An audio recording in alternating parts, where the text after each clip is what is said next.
You've been lied to about giving. They told you that the more you sacrifice, the more love you will receive, that being there for everyone makes you noble, strong, and worthy. But if that were true, why do so many kind people feel exhausted? Why do you feel heavy even after doing so much for others? Why does your heart feel tired, your mind feel crowded, and your spirit feel like it has nothing left to give? The truth is, giving without wisdom can slowly empty you. Love was never meant to cost you your peace, and Buddhist wisdom reveals why. For centuries, great teachers have understood that suffering begins when compassion loses balance, when helping turns into self-abandonment, and when the need to be needed becomes stronger than the need to be whole. Tonight, as you listen to these lessons, something will begin to shift. Your breathing will soften, the pressure inside you will start to loosen, and you will feel a quiet clarity rising where guilt and exhaustion used to live. When you wake up tomorrow, you may begin to see your kindness differently, not as something that must destroy you, but as something that can flow with peace. This is not just another audio to fall asleep to. This is a return to yourself, waiting to happen. Are you ready? Let's begin. Something inside you already knows this feeling. That quiet tiredness that no amount of sleep seems to fix. That strange heaviness that follows you even on days when nothing bad has happened. It lingers in the background like a low noise you cannot turn off. And the more you try to ignore it, the louder it becomes. Because what you are feeling is not just physical exhaustion, it is something deeper, something built slowly over time, layer by layer, choice by choice, until it became your normal. And it begins in a place that looks harmless. It begins with always being there. There is a version of you that people admire. The one who replies quickly, who listens patiently, who shows up even when it is inconvenient. The one who carries conversations, who smooths tension, who senses when something is wrong before anyone says a word. That version of you feels like your strength. It feels like your identity. It feels like the reason people stay. But beneath that version, something else has been quietly growing. A constant state of readiness, a silent alertness that never switches off. Your mind is always slightly open, slightly waiting, slightly leaning outward toward the needs of others. Even in moments that should belong to you, a part of your attention is elsewhere. You are half resting, half anticipating, half present, half preparing. And over time, that state becomes your baseline. You wake up, and before you fully arrive in your own body, your mind is already scanning. Who might need you today? What messages might be waiting? What emotional weight might land on you next? Even silence begins to feel temporary, like a pause before the next demand. This is where the hidden violence begins. Not loud, not dramatic, but constant. It is the quiet act of abandoning your own inner space so others can occupy it without resistance. It is the habit of making room for everyone else without ever asking if there is still room left for you. And the most dangerous part is that it feels like kindness. Because no one teaches you that there is a difference between being open and being unguarded, between being present and being permanently available, between caring and dissolving. So you keep going. You answer when you are tired. You listen when you are overwhelmed. You show up even when something inside you is asking for distance. And each time you ignore that inner voice, you move a little further away from yourself. At first, the cost is small, a little less energy, a little less patience, a little less joy.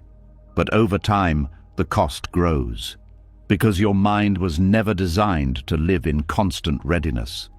In Buddhist understanding, the mind needs stillness the same way the body needs rest. Not just physical stillness, but emotional quiet.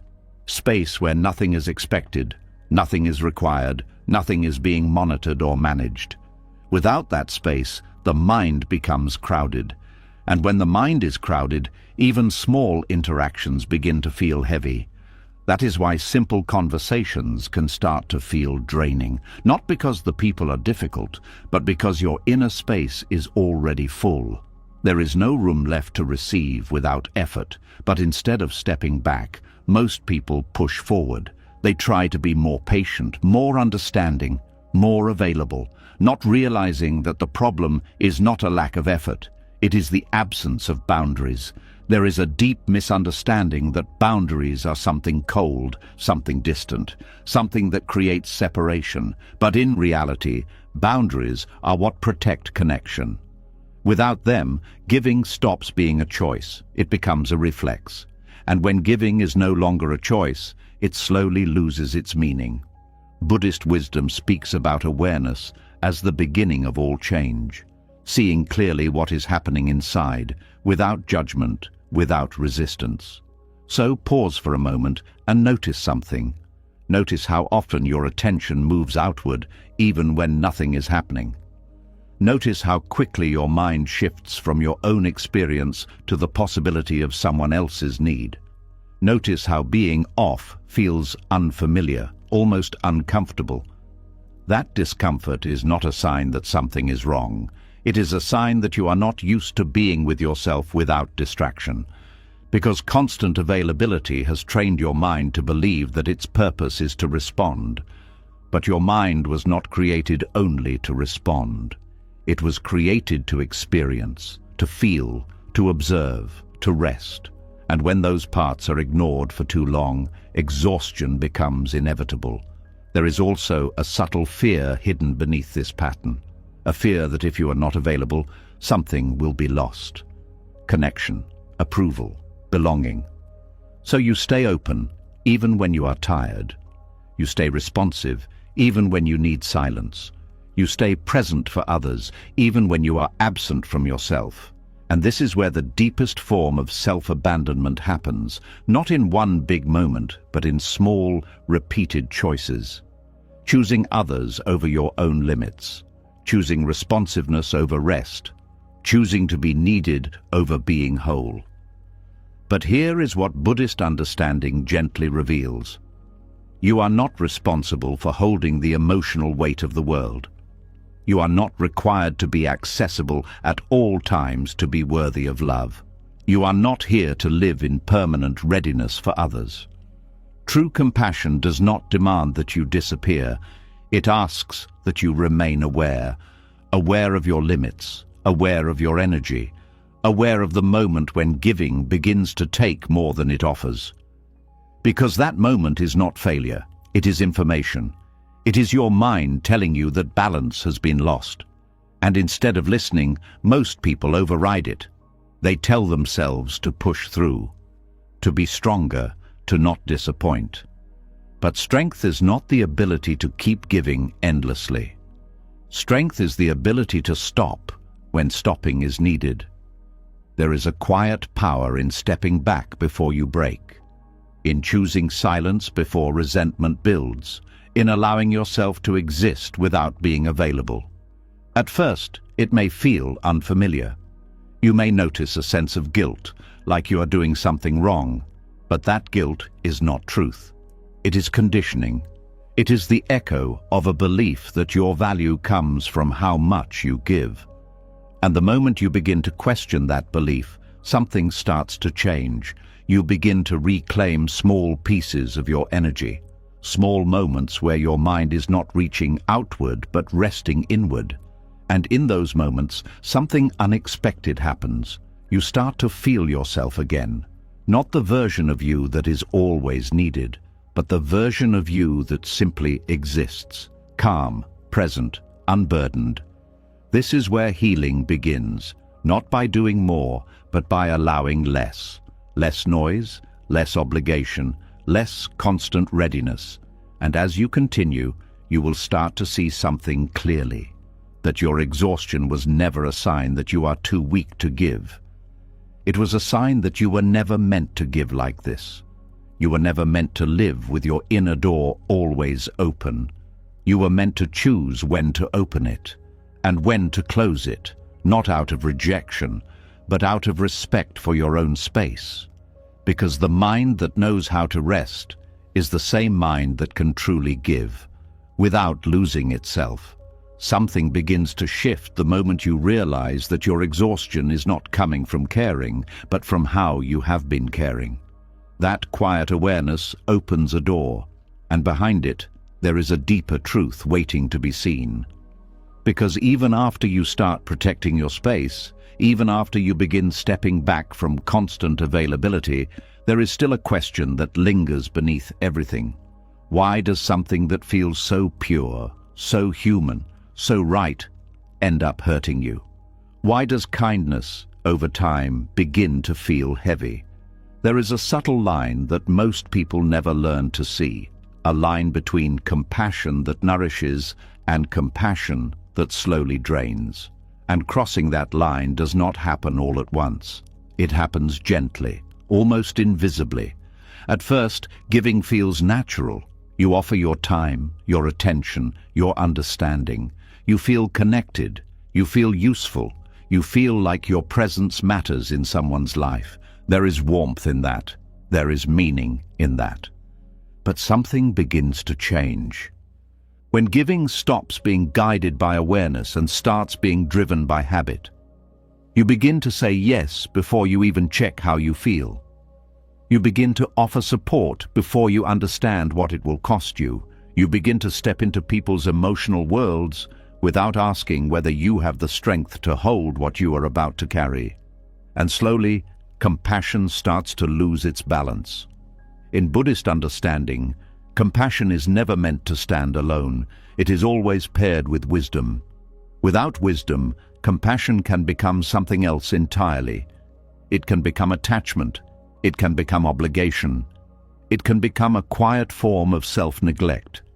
True compassion is not just about feeling for others. It is about seeing clearly. Seeing where help is needed, but also seeing where limits are necessary. Without that clarity, kindness begins to stretch beyond what the heart can sustain, and when the heart stretches too far, it begins to ache. This is where suffering enters, not because you care too much, but because your caring has no direction. It flows outward endlessly, without returning inward. It gives and gives and gives, without ever pausing to restore. And eventually, even the smallest act of kindness starts to feel like effort. You begin to notice something uncomfortable. You still want to care, but you no longer have the energy. You still want to show up, but something inside you hesitates. There is a quiet resistance that was not there before, and that resistance is not selfishness. It is the mind trying to protect itself. But instead of listening to that signal, most people push through it. They tell themselves that caring means never holding back, that love means always being available, that compassion means giving, no matter the cost. And so they continue, even when they feel tired, even when they feel empty, even when something inside them is asking for rest. This is where compassion turns into suffering, not because compassion is wrong, but because it has been separated from wisdom.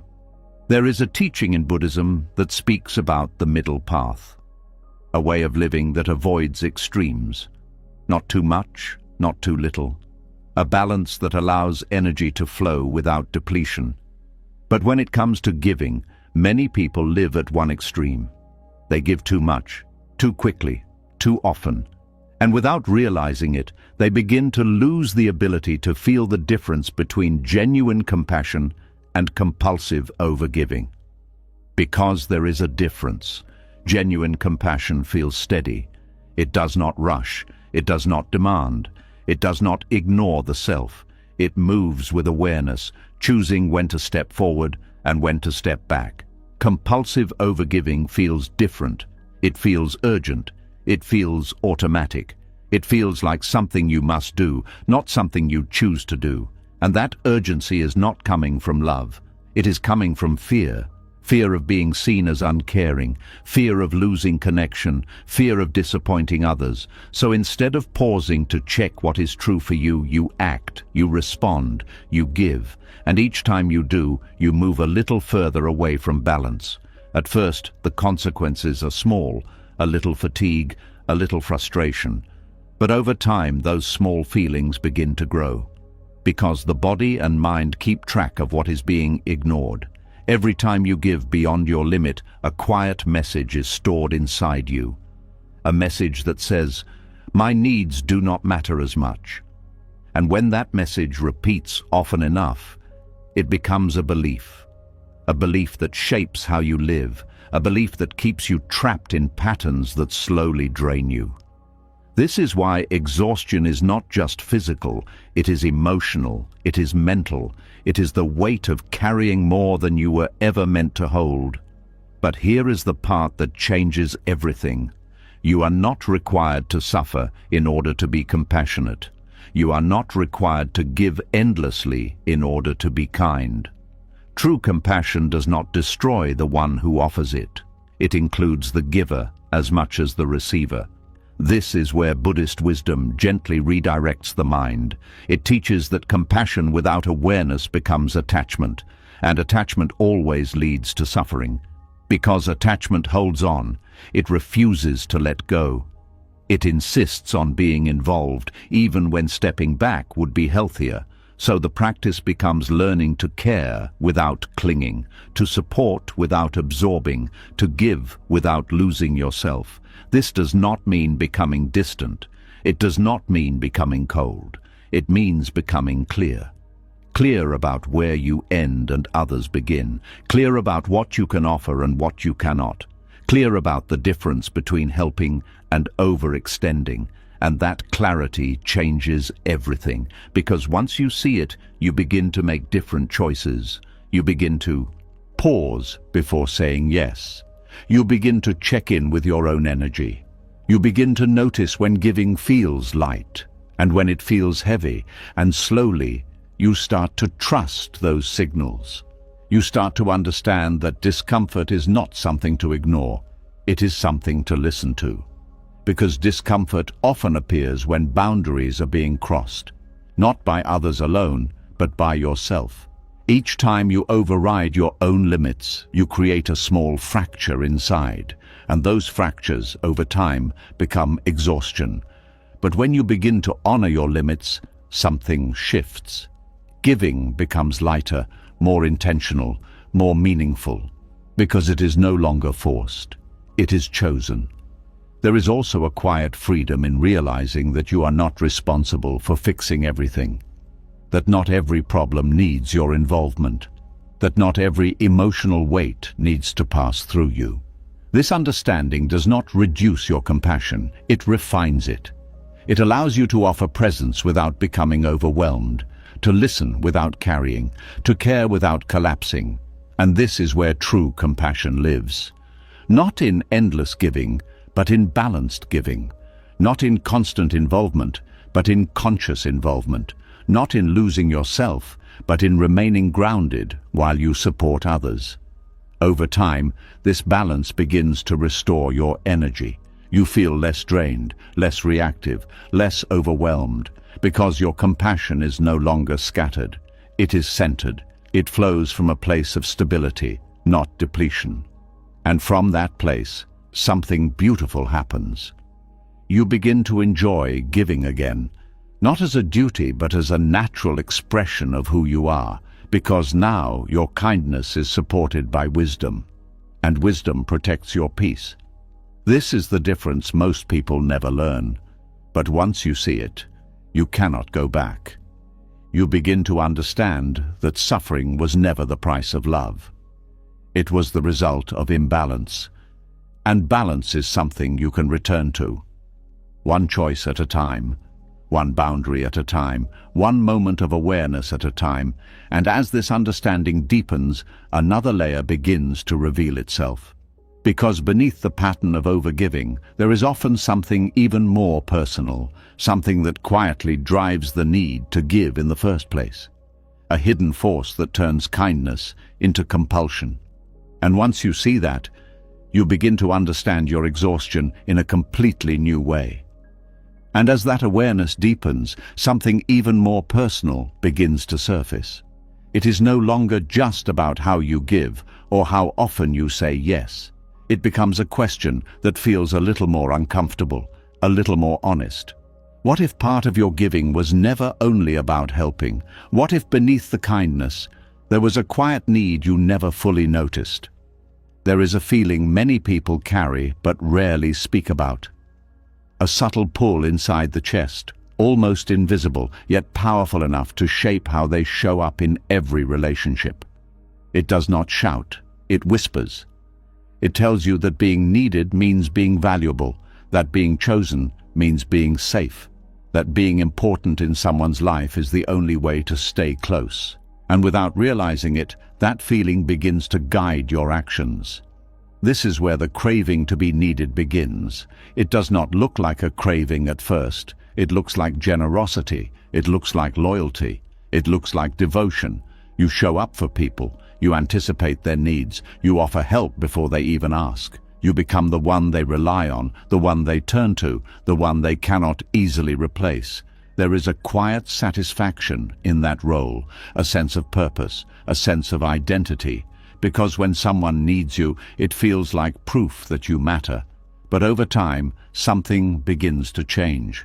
The same role that once felt meaningful starts to feel heavy. The same responsibility that once gave you purpose begins to drain your energy.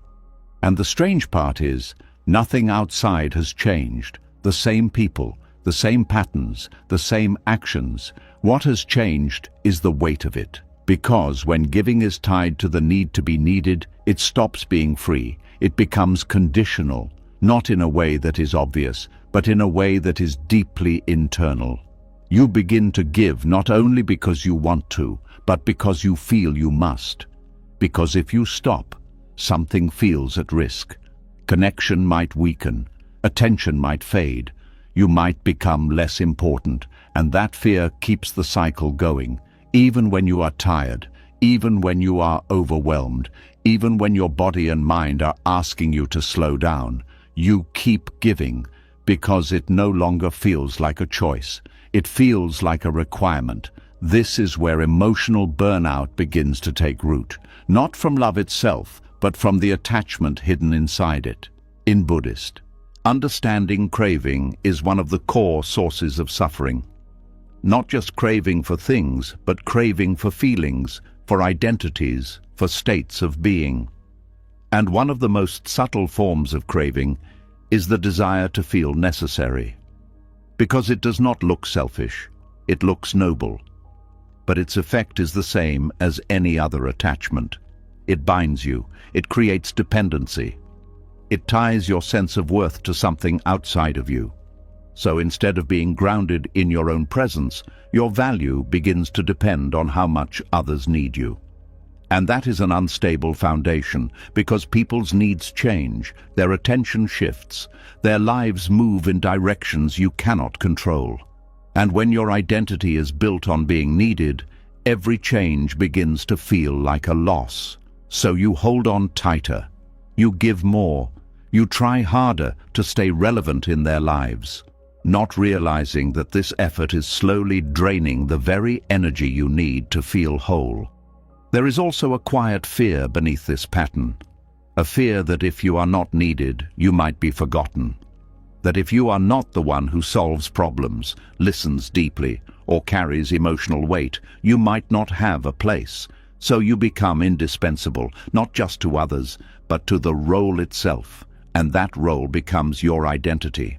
But here is the truth that begins to free you. Being needed is not the same as being loved. Being important in someone's problems is not the same as being valued for who you are. And when these two are confused, giving becomes a way of securing something that cannot be secured through effort. Because love that depends on how much you give is not stable. It requires constant maintenance, constant proof, constant presence, and that constant effort is what exhausts the heart. You begin to notice moments where you feel empty, even after helping someone.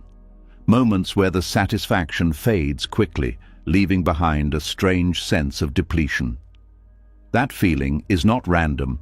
It is the result of giving from a place of lack instead of wholeness. When giving is driven by the need to feel needed, it takes more than it gives. because each act is carrying an unspoken expectation, an expectation to feel valued, to feel seen, to feel secure. And when those expectations are not fully met, the heart becomes tired. Not because it lacks compassion, but because it has been carrying too much weight beneath the surface. Buddhist wisdom gently reveals another way, a way where giving is no longer tied to identity, where compassion flows from fullness, not from a need to prove anything, where your sense of self is not built on how much you are needed, but on the simple awareness that you are already enough. This shift is subtle but powerful. It begins with noticing the moments when you feel the urge to step in, to fix, to offer more than what is asked. And instead of immediately acting, you pause. You ask yourself quietly, is this coming from care or from the need to feel necessary? That question alone begins to change things, because it brings awareness to what was once automatic. And awareness creates space where you can choose differently. You may still help, you may still give, but now it comes from clarity, not from compulsion. There is also a deeper realization that begins to unfold. You begin to understand that people's lives are not meant to revolve around your presence, just as your life is not meant to revolve around theirs. Each person walks their own path, carries their own lessons, and grows through their own experiences. When you try to make yourself essential to that process, you step into a role that was never yours to carry. And that role is heavy, because it is built on the illusion that you are responsible for something that is beyond your control. Letting go of that illusion does not reduce your importance, it restores your freedom. You begin to see that you can be present without being central.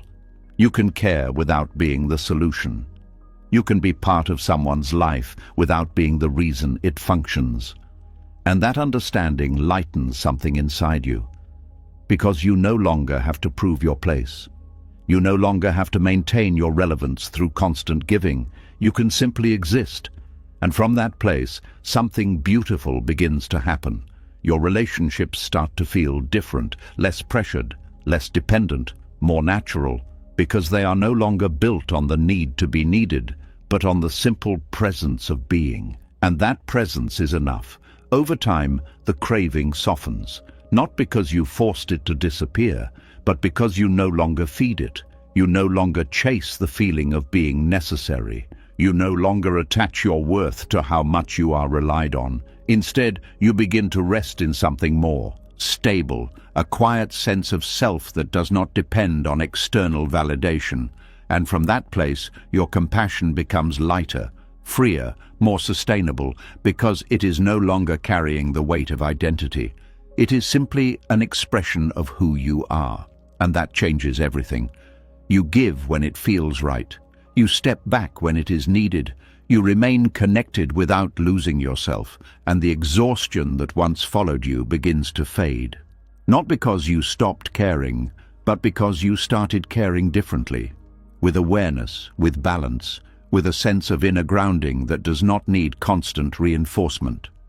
And as this becomes clearer, another layer begins to reveal itself. Because when the need to be needed shapes your actions for long enough, it does something even deeper. It begins to define who you believe you are, and that identity can become another source of quiet suffering if it is never questioned. And as that quiet shift begins to settle, something deeper starts to reveal itself, something that feels less like a habit and more like a foundation. It is no longer just about why you give, or even the hidden need beneath it. It becomes something more personal, more defining, a question that many people avoid without realizing it. If you stopped helping for a moment, who would you be? There is a strange silence that appears when that question is asked. Not an external silence, but an internal one. A pause where the mind does not immediately respond, because for a long time the answer has been the same. You are the one who helps. You are the one who fixes. You are the one who listens, carries, advises, and rescues. That is who you have been. That is how people know you. That is how you know yourself. And slowly, without ever deciding it consciously, service becomes identity. It no longer feels like something you do. It feels like who you are. At first, this identity feels strong. It gives you direction. It gives you a role. It gives you a place in the lives of others. You are needed. You are trusted. You are relied on. There is something deeply comforting about that, because identity brings certainty, and certainty feels safe. But what most people do not see is the cost hidden inside that safety. When your identity is built around being the one who gives, something else begins to disappear. The part of you that exists outside of that role, the part of you that is not defined by usefulness, the part of you that does not need to fix anything to have value. That part slowly fades into the background, not because it is gone, but because it is no longer being seen. Every time you step into the role of the helper, you reinforce it. Every time someone comes to you with a problem and you immediately respond, you strengthen that identity. And over time, it becomes automatic. You no longer ask yourself if you want to help. You simply do, because that is who you are. Or at least, who you believe you are. But something begins to happen when identity becomes too narrow. It starts to limit you. It starts to trap you in patterns that feel difficult to break. Because stepping outside of that identity feels like losing something important. If you are not the helper, then who are you? If you are not the one people turn to, then what is your place? This is where quiet anxiety begins to grow. Not always consciously, but subtly. A fear that if you change, if you step back, if you stop being the one who carries everything, you might lose your sense of self. So you hold on, even when it drains you, even when it exhausts you, even when something inside you is asking for space. You continue to act from that identity, and the more you act from it, the harder it becomes to see yourself beyond it. In Buddhist understanding, this is where the concept of non-self begins to offer clarity. Non-self does not mean that you do not exist. It means that what you think of as yourself is not fixed. It is not permanent. It is not limited to one role, one pattern, one identity. But when you attach to a single identity too strongly, you begin to believe that it is all you are. And that belief creates suffering, because life is not static. People change, situations change, roles change. And when your identity cannot adapt, it begins to feel heavy, rigid, restrictive. This is what happens when service becomes identity. You feel responsible not just for helping, but for being the helper. You feel obligated to maintain that role, even when it no longer fits. And stepping away from it feels like stepping into uncertainty. But that uncertainty is not something to fear. It is something to explore, because within it, there is space. Space to rediscover parts of yourself that have been quiet for a long time, parts that were not needed, so they were set aside. Parts that do not revolve around solving problems or carrying emotional weight. And reconnecting with those parts is not selfish, it is necessary. Because without that connection, your identity becomes unbalanced. It leans entirely outward, focused on others, while neglecting the inner world. And when the inner world is neglected, exhaustion follows. Not just because of what you do, but because of what you are not allowing yourself to be. There is also a deeper layer to this identity, a sense of control. When you are the one who helps, you feel like you are contributing to the stability of situations. You feel like you are making things better, and in many ways, you are. But when that role becomes central to your identity, it creates an illusion that your presence is what holds things together. And that illusion can be dangerous, because it places a weight on you that is not yours to carry. It makes you feel responsible for outcomes that are beyond your control. It makes you feel like stepping back might cause things to fall apart. So you stay involved, even when it is not necessary, even when it is not healthy. But the truth is, People's lives are not held together by your constant involvement. They have their own paths, their own strength, their own capacity to navigate their challenges. And when you make yourself central to that process, you unintentionally limit both yourself and them. You limit yourself by staying in a role that drains you, and you limit them by not allowing them to fully experience their own growth. Letting go of that role is not abandonment. It is trust. Trust in others, trust in life, and most importantly, trust in yourself. Trust that you are more than one identity.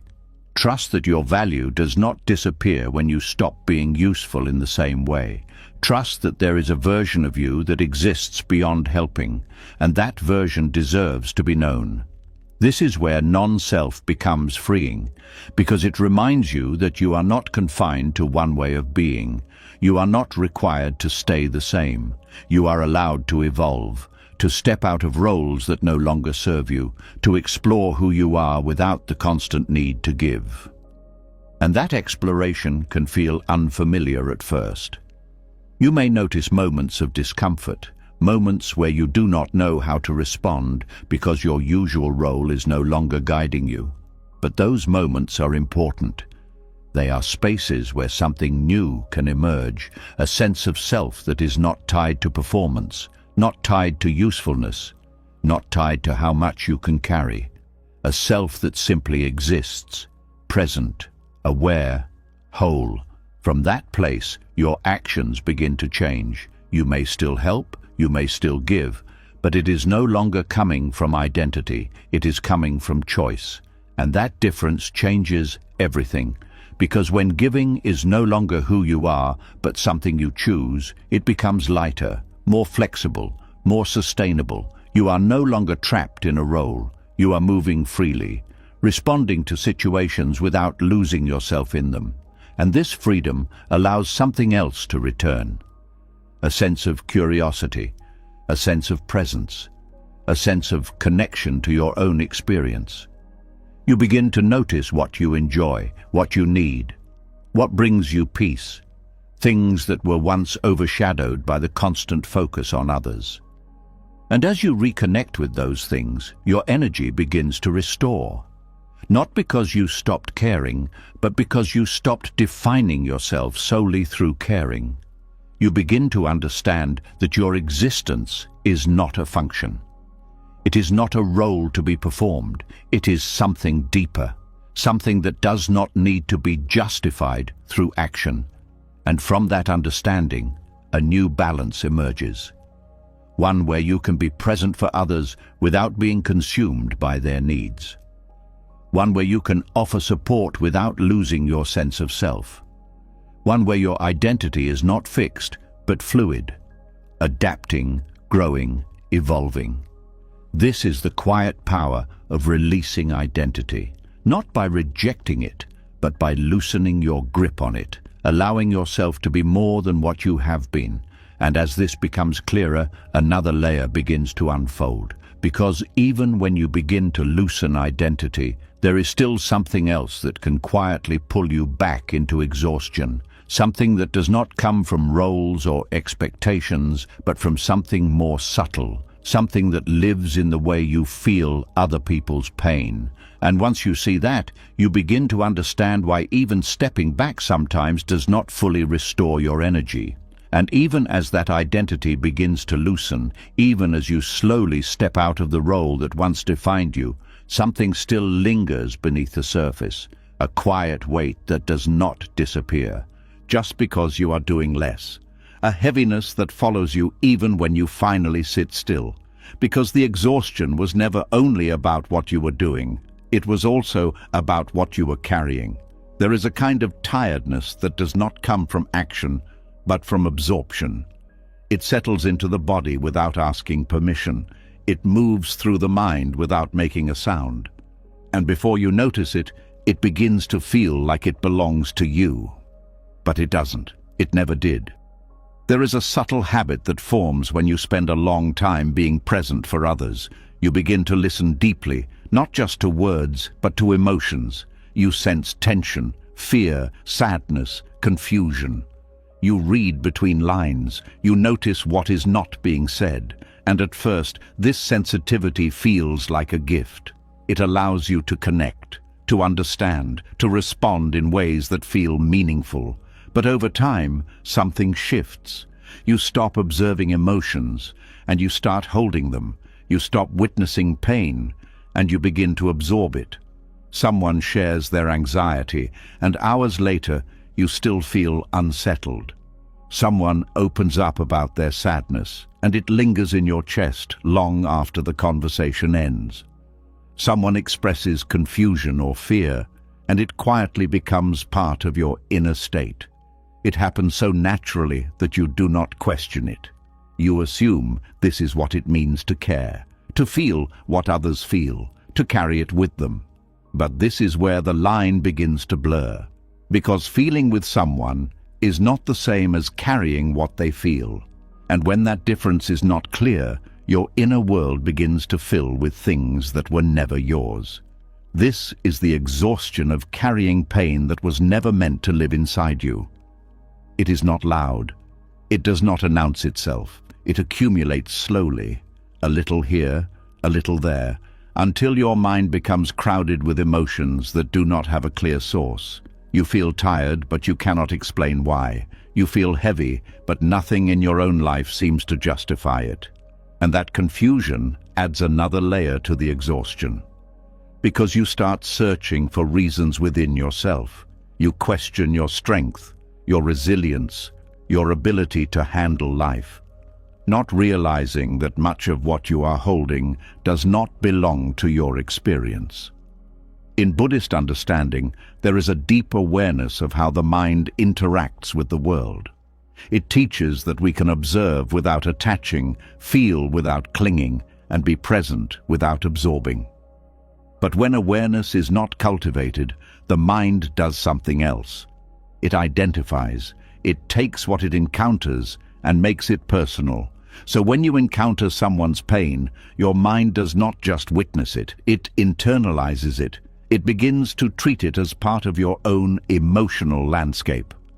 And over time, that landscape becomes overwhelming, because it is filled with layers of fear, sadness, tension, and uncertainty that are not rooted in your own life. This is why rest does not always restore you, because you are not only resting from your own experiences, you are resting from everything you have unconsciously taken in. And the body keeps track of this. There is a quiet intelligence in the body that notices what the mind ignores. Every time you absorb something heavy, the body registers it. It tightens slightly. Breathing becomes a little more shallow. Muscles hold a little more tension. And these small changes accumulate until the body begins to feel tired, even when there is no clear reason. This is why emotional exhaustion often feels physical, because it is not just in your thoughts. It is in your nervous system. It is in the way your body has been holding what it was never meant to carry.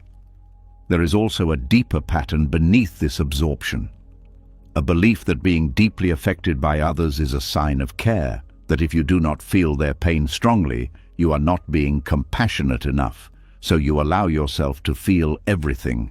You open completely. You do not filter. You do not step back. And while this openness comes from a sincere place, it lacks something important. It lacks separation. Not separation as distance, but separation as clarity. Clarity about where your experience ends and another person's begins.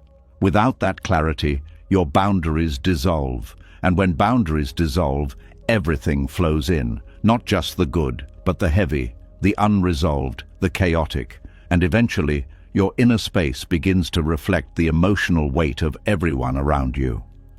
This is not sustainable, because you are not designed to process multiple emotional realities at once.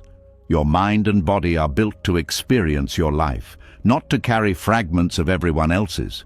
This is where Buddhist practice introduces a different approach. It teaches the art of witnessing, being present with someone's pain without taking ownership of it, allowing emotions to be seen, acknowledged, and understood, without bringing them inside as something you must hold.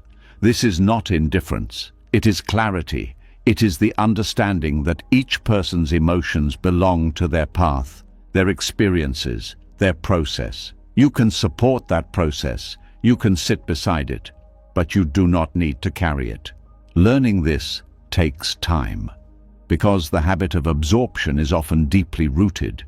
It is built through years of being the one who listens, who cares, who stays present no matter what. But slowly, with awareness, something begins to change. You start to notice the moment when an emotion is entering your space. You start to feel the shift in your body, the change in your breathing, the subtle tension that appears, and instead of allowing it to settle inside you, you pause. You acknowledge it. You let it exist, without attaching it to yourself. This is a small shift, but it has a powerful effect, because each time you do this, you prevent something from becoming part of your internal load. You create space where your own energy can remain intact, space where your mind can stay clear, and over time, that space becomes your foundation. You begin to feel lighter, not because the world has less pain, but because you are no longer carrying what is not yours. There is also a quiet relief in realizing that you do not have to feel everything deeply to care deeply. That compassion does not require you to suffer alongside others. It requires you to be present, aware, and supportive, without losing yourself, without absorbing what belongs to someone else's journey. This understanding changes how you move through relationships. You listen differently, you engage differently, you remain open, but you are no longer porous. You allow connection, but you protect your inner space. And that protection is not selfish. It is necessary, because without it, your ability to care becomes compromised. Not because you lack compassion, but because you have been overwhelmed by what you have taken in. As this becomes clearer, your energy begins to return. Slowly, gently, you feel more grounded, more present, less scattered. Because your inner world is no longer crowded with borrowed emotions, it becomes your own again, a space where you can breathe, where you can rest, where you can exist without carrying unseen weight. And from that place, your compassion becomes stronger, not weaker, because it is no longer draining you. It is flowing through you, without attachment, without absorption, without loss. And as this awareness deepens, something else begins to rise to the surface. Because even when you stop carrying what is not yours, there are still emotions within you that have been building quietly. Emotions that did not come from others, but from within. Feelings that were never fully expressed, never fully acknowledged. And once you begin to create space inside yourself, those feelings begin to speak. And what they reveal can be surprising. And as that space begins to open, as your inner world slowly becomes lighter, something unexpected starts to rise. It does not feel peaceful at first. It does not feel calm or clear. It feels uncomfortable, almost out of place.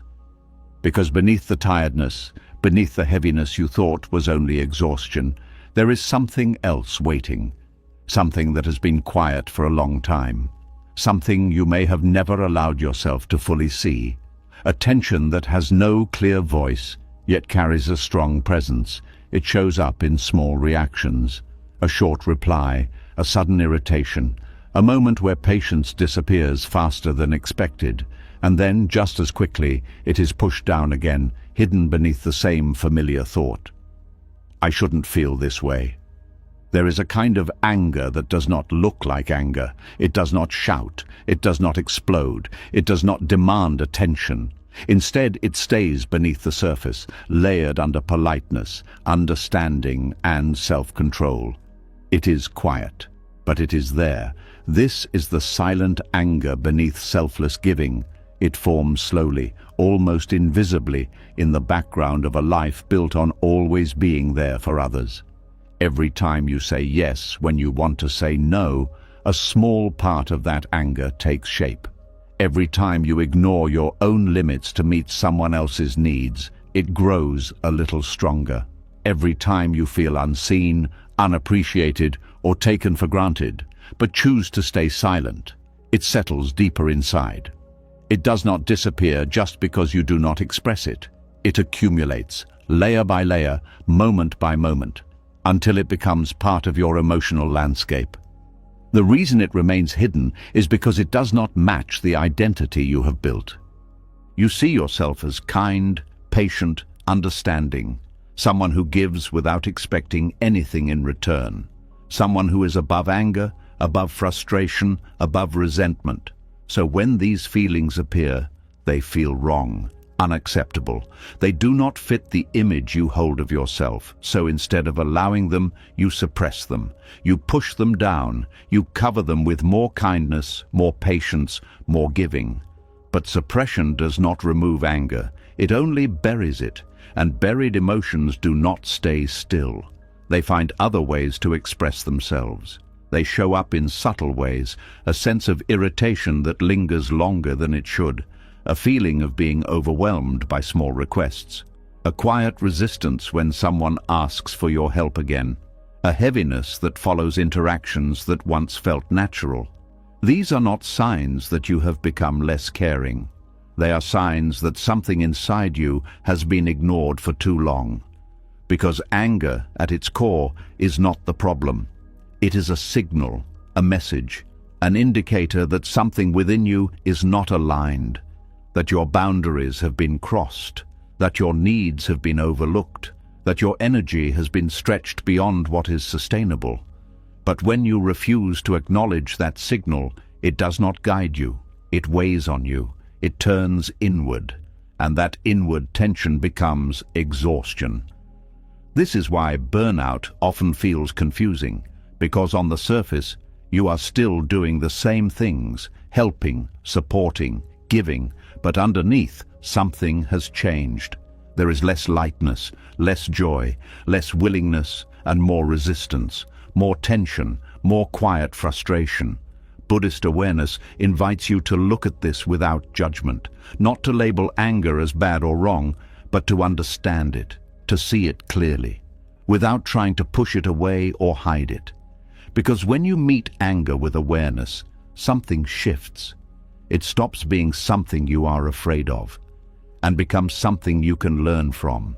Instead of asking, "Why do I feel this way?" with frustration, you begin to ask with curiosity, "What is this trying to show me?" And that question opens a different kind of understanding.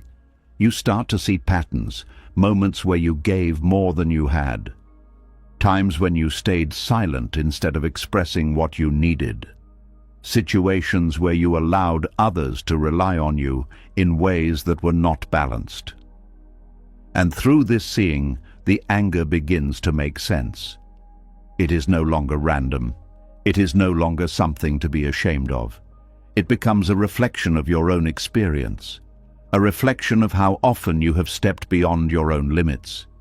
There is also a deeper layer to this anger, a sense of unfairness, not always directed at others, but sometimes directed inward. A quiet realization that you have been giving without receiving the same level of care, that you have been holding space for others while no one has held the same space for you. And that realization can be painful, because it reveals something you may not have wanted to see, that your way of giving has not always been balanced, that you have been expecting others to understand your needs without expressing them, that you have been hoping your efforts would be recognized without ever asking to be seen. And when those hopes are not met, the disappointment turns into resentment, not because others are intentionally neglecting you, but because your needs have remained unspoken. This is where Buddhist practice offers a different approach. It encourages honesty, not harsh honesty, but gentle, clear awareness, the kind of awareness that allows you to see your own patterns without blame, to recognize where you have contributed to your own exhaustion, not as a form of self-criticism, but as a path to understanding. Because once you understand, you can begin to change. You can begin to express what you need, to set limits without guilt, to allow yourself to feel anger without immediately suppressing it, not to act on it blindly, but to listen to what it is pointing toward. And often, what it is pointing toward is simple. You have been giving too much without caring for yourself. You have been prioritizing others at the cost of your own well-being. You have been ignoring your own limits for the sake of maintaining harmony. And that harmony has come at a price: your energy, your peace, your sense of balance. Seeing this clearly is not easy, because it challenges the identity you have built. The image of being endlessly patient, endlessly giving, endlessly strong. But that image is not sustainable, because it does not include the full truth of your experience. It does not include your needs, your limits, your emotions, and when those parts are excluded, they find ways to return, through anger, through exhaustion, through moments of quiet resistance that you cannot ignore forever. Allowing anger to be seen does not mean acting out of it. It means creating space for it, letting it exist without judgment, observing it without immediately trying to fix it, and through that observation, understanding begins to unfold. You begin to see where boundaries are needed, where communication is necessary, where change must happen. And slowly, the anger loses its intensity. Not because it has been suppressed again, but because it has been understood, because its message has been heard, its purpose fulfilled, and in its place, something else begins to emerge: clarity. A clearer sense of what you can offer, what you cannot, what feels aligned, what does not. This clarity allows your actions to become more intentional. You no longer give automatically. You choose. You respond from awareness, not from habit. And in that choice, your energy begins to stabilize. You feel less tension, less inner conflict, because your actions are no longer contradicting your needs. They are aligned with them. And that alignment brings a different kind of peace. A peace that is not dependent on being perfect or endlessly patient, but on being honest. Honest with yourself, honest about your limits, honest about your emotions, including the ones you once avoided. Because those emotions were never the enemy. They were signals, guides, indicators of where balance was needed. And once you learn to listen to them, they no longer need to shout. They no longer need to build up beneath the surface. They become part of your awareness, part of your understanding, part of the way you navigate your relationships and your inner world. And as this understanding deepens, another layer begins to reveal itself. Because beyond anger, beyond exhaustion, beyond the patterns of giving and holding, there is still something shaping your experience, something even more subtle, a belief that quietly influences how you see yourself, a belief about what it means to be good. And once you begin to question that belief, you start to see how deeply it has been guiding your actions all along. And as that clarity settles, as you begin to understand your anger instead of hiding it, another truth quietly steps forward. It is softer, less obvious, but just as powerful. Because beneath the patterns, beneath the giving, beneath the exhaustion and even the anger, there is a belief that has been shaping everything. A belief that feels right, almost unquestionable. The belief that you must be good, not just good in a simple way, but consistently kind, always generous, endlessly patient, dependable no matter the cost, the kind of person who does not disappoint, who does not withdraw, who does not say no too often, who does not make others uncomfortable. And because this belief feels noble, it is rarely challenged. But something inside you already senses the tension it creates.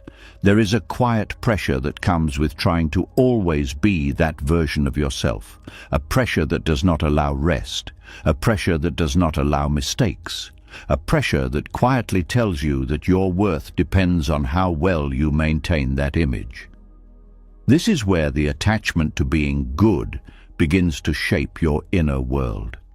At first, it feels like a guide, It helps you act with care, with awareness, with intention. It keeps you from harming others. It encourages generosity and patience.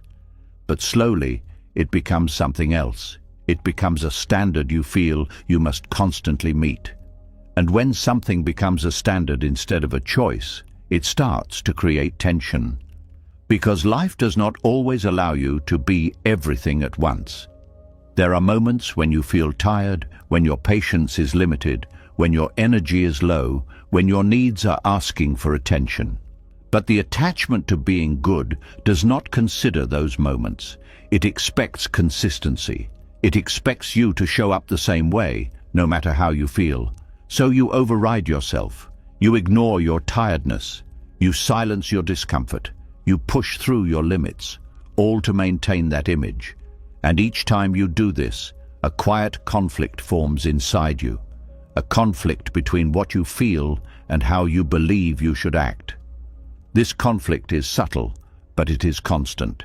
It is the space where exhaustion begins to deepen, because you are not only giving your energy, you are also suppressing your truth.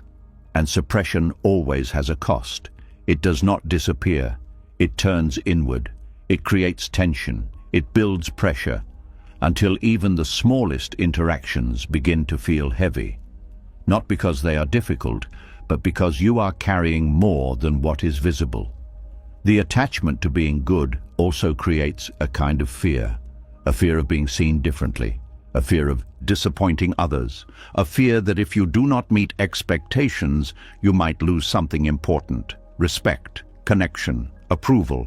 So you maintain the image, even when it drains you, even when it no longer feels natural, even when something inside you is asking for change. This is where the spiritual trap forms, because what started as genuine kindness becomes something rigid, something that limits you, something that does not allow flexibility.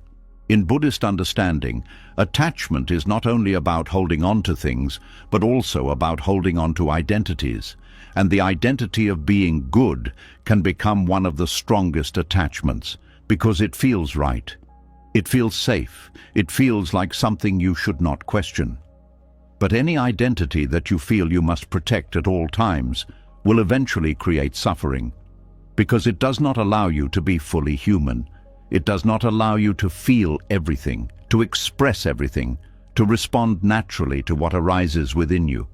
Instead, it filters your experience through a constant question. Is this good enough? Is this kind enough? Is this acceptable? And that constant evaluation creates pressure. It turns simple moments into decisions. It turns natural responses into calculations. And over time, it disconnects you from your own authenticity, because you are no longer acting from what you feel. You are acting from what you believe you should be. There is also a quiet exhaustion in always being dependable, always being the one who shows up, always being the one who can be counted on. Because it leaves little room for you to not be okay, to not have the energy, to not have the capacity. It creates an unspoken expectation that you will always be available in the same way. And that expectation becomes something you carry, even when no one explicitly asks for it. You carry it within yourself, you hold yourself to it, and that self-imposed pressure is often stronger than anything others place on you.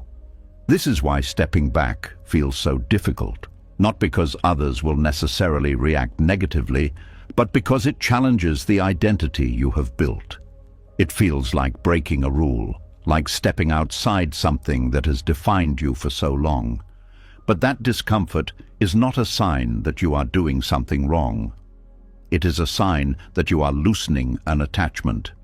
And attachments rarely release without resistance, because they have become familiar. They have become part of how you see yourself. Letting go of the need to always be good does not mean becoming careless or unkind. It means allowing yourself to be real, to respond with awareness instead of obligation, to act from presence instead of pressure. There is a difference between kindness that flows naturally and kindness that is performed.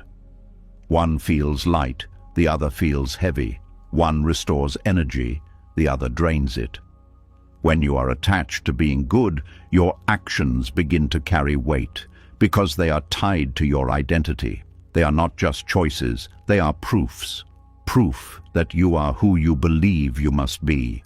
And that need for proof creates exhaustion because it never ends.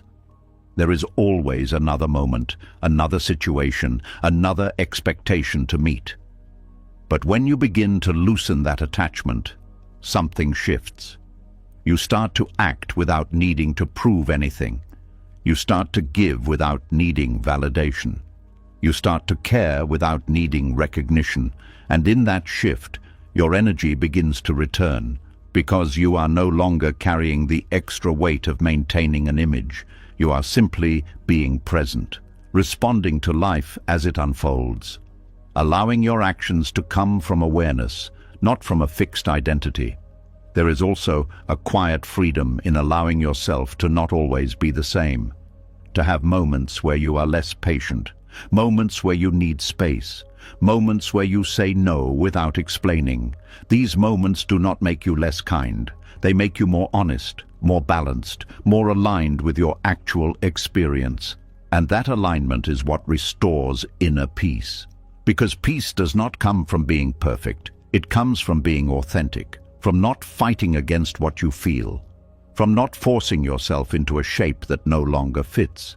Buddhist teaching often speaks about letting go, not as an act of rejection, but as an act of understanding, seeing clearly what is causing suffering and gently releasing it. The attachment to being good is one of those things. It is not wrong, it is not something to judge, but it is something to see clearly, to understand how it has shaped your actions, how it has influenced your decisions, how it has contributed to your exhaustion. And once you see it clearly, you no longer need to hold on to it in the same way. You can still be kind, still be generous, still be caring, but now it comes from choice, not from attachment, not from pressure, not from the need to maintain an image. And that difference changes everything, because your actions become lighter, more natural, more aligned with your actual energy and capacity. You give when you can. You rest when you need. You engage when it feels right, and step back when it does not. There is no longer a constant need to measure yourself, to evaluate whether you are good enough, because you are no longer defining yourself through that lens. You are simply present, aware, responsive. And in that presence, peace begins to grow. Not as something you chase, but as something that naturally arises when there is no longer tension between who you are and who you believe you should be. This is the quiet transformation that happens when you release the attachment to being good. You do not lose your kindness, you rediscover it, in a form that is sustainable, in a form that does not exhaust you, in a form that allows you to care without losing yourself. And as this understanding settles, another layer begins to unfold.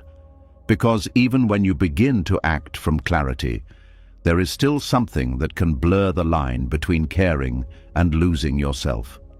Something that feels like connection, but slowly becomes entanglement. And once you begin to see that difference clearly, your relationships begin to change in a way you may not have expected. And as that inner pressure begins to loosen, as you stop trying to prove your goodness and start acting from something more honest, another realization quietly begins to form. It is subtle, but once you see it, it changes how you understand every relationship in your life. Because caring is not the problem. The way you have been connecting might be. There is a moment, often overlooked, where connection starts to blur. A moment where being present for someone slowly turns into something heavier. Something that no longer feels like support, but like involvement at a level that begins to pull you inward. It does not happen suddenly. It happens gradually. A conversation becomes a responsibility. A feeling becomes something you carry. A situation becomes something you feel you must manage. And without realizing it, you cross a line that is rarely talked about, the line between compassion and emotional enmeshment. There is a quiet intensity to this experience. It feels like closeness. It feels like deep understanding. It feels like being connected in a way that goes beyond the surface. But there is also a cost hidden inside it, because when you are emotionally enmeshed, you are no longer just aware of someone's experience. You are inside it. You are affected by every shift in their mood, every change in their energy, every moment of uncertainty or tension. Their emotional state begins to influence your own, not as an observer, but as a participant. And that participation slowly becomes exhausting. Not because you do not care, but because you are no longer separate. You begin to feel responsible not just for supporting them, but for stabilizing what they feel. If they are anxious, you feel the need to calm them. If they are upset, you feel the need to fix it. If they are lost, you feel the need to guide them. And in that process, your own emotional state becomes tied to theirs. This is where enmeshment quietly takes hold. It is not obvious. It does not announce itself, but it reshapes your inner experience. You begin to lose the ability to feel your emotions independently. Your peace becomes conditional, dependent on how others are doing. If they are okay, you feel relief. If they are not, something inside you tightens, and this creates a constant fluctuation in your energy, a sense of instability that is difficult to explain, because it is not coming from your own life alone. It is coming from multiple emotional currents that you have allowed yourself to enter. In Buddhist understanding, there is a clear distinction between compassion and attachment. Compassion sees suffering and responds with care. Attachment becomes entangled with that suffering and loses clarity. Emotional enmeshment is a form of attachment. It is the loss of that clear boundary between your experience and someone else's. And while it may feel like deep connection, it often leads to confusion, because you begin to carry emotions that are not rooted in your own reality. This is why you may feel overwhelmed, even when nothing in your life seems overwhelming, because your inner world is no longer just yours. It is influenced by the emotional states of others. And the more sensitive you are, the more this effect grows. Sensitivity itself is not the problem. It is the lack of separation that creates the strain. Without separation, every emotion becomes personal. Every shift becomes something you must respond to, and that constant responsiveness leads to exhaustion. Buddhist teachings offer a different approach, an approach that does not reduce compassion, but refines it. It introduces the idea of detachment. But detachment is often misunderstood. It is seen as cold, distant, or uncaring, something that removes warmth from relationships. But true detachment is not about withdrawing from others. It is about maintaining clarity within yourself. It is the ability to be fully present without losing your center, to feel with someone without becoming them, to understand their experience without absorbing it. This kind of clarity allows compassion to remain steady, because it is not affected by the fluctuations of others. It does not rise and fall based on someone else's emotional state. It remains grounded, balanced, sustainable. This is what prevents exhaustion, because your energy is no longer being pulled in different directions. You are not trying to manage what is not yours. You are not taking responsibility for things beyond your control. Instead, you are offering something simpler but more powerful. Presence, not intervention, not control, just presence. And presence has a different quality. It does not rush. It does not try to fix everything immediately. It allows space for others to feel what they feel, for situations to unfold naturally, for growth to happen without interference. This does not mean you stop helping. It means you help in a way that does not compromise your own stability. You remain aware of your own state. You notice when your energy begins to shift, when your emotions begin to mirror someone else's too closely, And instead of following that shift, you return to yourself, to your breath, to your body, to the awareness that you are here, separate, grounded. This return is subtle, but it changes everything, because it restores balance. It allows you to stay connected without being consumed. There is also a deeper trust that begins to develop, a trust that others are capable of navigating their own experiences, that they do not need you to carry their emotions in order to be supported, that your role is not to merge with their chaos, but to stand beside them with clarity.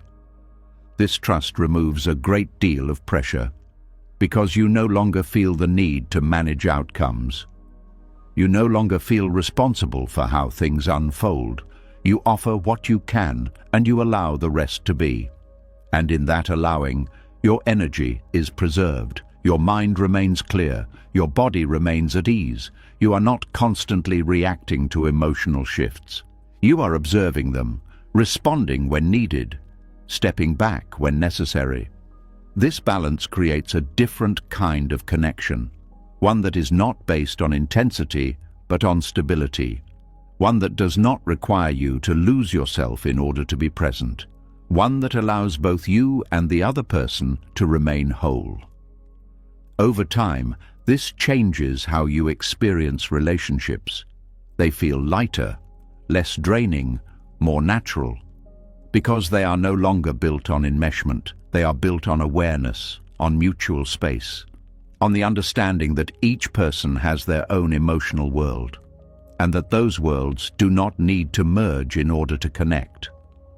This understanding also reduces the quiet anxiety that often accompanies enmeshment, the feeling that you must always be alert, always ready to respond, always aware of how others are feeling, because you are no longer carrying that responsibility. You are present, but not burdened, attentive, but not entangled, and this creates a sense of ease that was not there before, a sense that you can breathe fully without being pulled in multiple directions, that your energy belongs to you again, and from that place, your compassion becomes stronger, not because you are doing more, but because you are no longer depleting yourself. You are giving from a place of balance, from a place that is not overwhelmed, from a place that can sustain itself over time. This is the quiet power of understanding the difference between compassion and enmeshment. It allows you to remain open without being vulnerable to exhaustion, to stay connected without losing clarity, to care deeply without carrying what is not yours. And as this understanding settles, another layer begins to reveal itself. Because even when you learn to separate your emotions from others, there is still something that can quietly pull you back into old patterns, a fear that makes it difficult to step back, a fear that has less to do with others and more to do with how you are seen. And once you begin to see that clearly, you start to understand why saying no has always felt harder than it should. And as that clarity begins to settle, as you learn to stay present without losing yourself, something else quietly steps into view. It is not loud, it does not announce itself as a problem, but it shapes your choices more than you realize. Because even when you understand the difference between caring and losing yourself, even when you feel the need to step back, there is still a force that pulls you forward. A hesitation that appears right at the moment you want to say no, a tightness in your chest when you think about setting a limit, a quiet voice that whispers, "What if they feel hurt?" And before you fully process it, the answer comes out, yes. There is a kind of fear that does not look like fear. It looks like kindness. It looks like consideration. It looks like being thoughtful of others. But beneath it, something else is happening. A deep discomfort with the idea of disappointing someone. This discomfort is subtle but powerful. It shapes your responses in ways that feel automatic. It turns simple decisions into emotional dilemmas. It makes boundaries feel like threats instead of acts of care. And over time, it becomes a form of quiet bondage, because you are no longer choosing freely. You are choosing based on avoidance, avoidance of discomfort, avoidance of conflict, avoidance of being seen as someone who might say no. This is where emotional exhaustion begins to grow in a different way, not from what you are doing, but from what you feel you cannot do. You cannot refuse, you cannot withdraw, you cannot allow others to experience even a moment of disappointment, and so you continue saying yes, even when your energy is low. You continue showing up, even when your mind is asking for rest. You continue giving, even when something inside you is quietly pulling back. And each time you override that inner signal, something shifts. Not outside, but inside. A small tension forms, a quiet resistance, a feeling that you are not fully aligned with your own choice. But that feeling is pushed aside, because the priority is not your comfort. It is theirs. This is where the pattern deepens, because the more you avoid disappointing others, the more you begin to neglect yourself. And the more you neglect yourself, the more exhaustion takes hold. There is also a deeper layer to this fear, a belief that disappointment equals disconnection, that if you say no, something will change, that the relationship might weaken, that the way you are seen might shift, and that shift feels risky. So instead of taking that risk, you maintain the pattern. You stay agreeable, available, accommodating, even when it costs you. This is where the bondage becomes clear. Not because someone is forcing you, but because you feel unable to act differently. Your choices become limited, not by circumstance, but by fear. And fear has a way of narrowing perception. It makes the discomfort of others feel more important than your own well-being. It makes temporary tension feel like something to avoid at all costs. But in doing so, it creates a different kind of tension, one that builds slowly within you, because each time you avoid disappointing others, you are silently disappointing yourself. And that quiet disappointment accumulates. It does not always appear immediately, but over time it becomes noticeable, a sense of being stretched, a sense of being overextended, a sense of being responsible for maintaining the comfort of everyone around you. And that responsibility is heavy, because it is not yours to carry. In Buddhist understanding, attachment to approval is a common source of suffering, not just the desire to be liked, but the need to avoid being seen negatively. This need creates a constant adjustment in behavior, a constant monitoring of how your actions might be perceived. And that monitoring consumes energy, it creates tension, it prevents natural expression, because you are no longer acting freely. You are acting carefully, strategically, trying to maintain a certain image. And that effort becomes exhausting, because it never stops. There is always another situation, another interaction, another moment where you feel the need to choose between your truth and someone else's comfort. And when you consistently choose their comfort, something within you begins to fade. Your clarity, your sense of direction, your ability to recognize what you actually need, because you are no longer practicing that awareness. You are practicing accommodation. But here is the quiet truth that begins to shift everything. Disappointment is not harm. It is a natural part of human interaction. People will feel things, they will react, they will have expectations that are not always met, and that is not something you can control, nor is it something you are responsible for preventing. Allowing someone to feel temporary discomfort does not make you unkind. It makes you honest. It creates space for authenticity. It allows relationships to be real, not managed. Because when you constantly avoid disappointing others, you are not creating harmony. You are creating an illusion that everything is always okay, that you are always available, that your needs are secondary. And that illusion eventually breaks, not in a dramatic way, but in a gradual one, through exhaustion, through withdrawal, through moments where you can no longer maintain the same level of giving. And when that happens, the shift can feel sudden to others. But it has been building inside you for a long time. This is why it is important to begin changing the pattern before it reaches that point.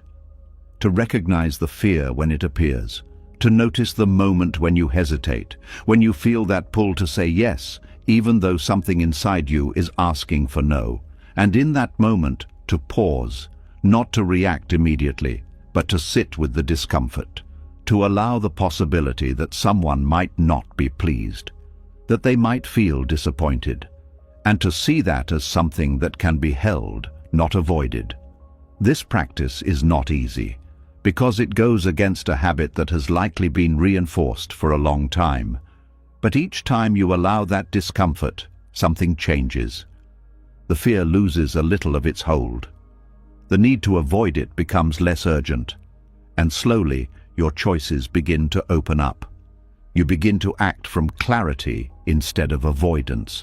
You begin to set limits where they are needed, not as a rejection of others, but as a recognition of yourself.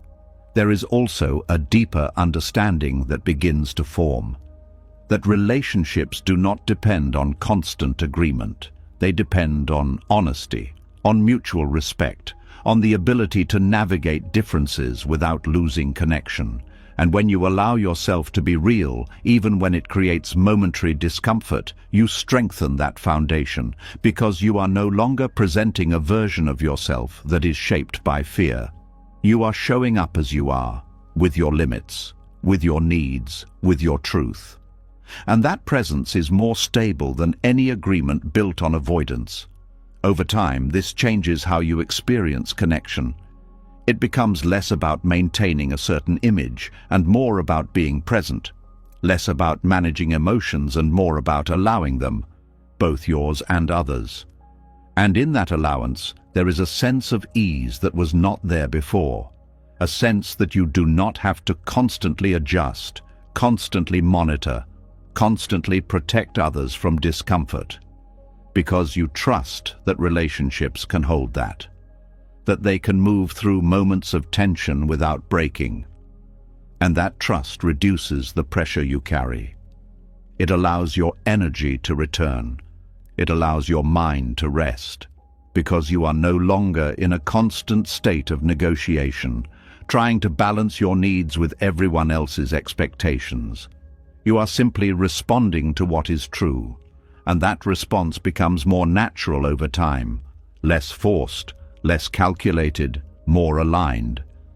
This is where freedom begins to emerge, not as something external, but as something internal, a release from the need to constantly avoid disappointment, a release from the belief that your role is to maintain comfort at all costs.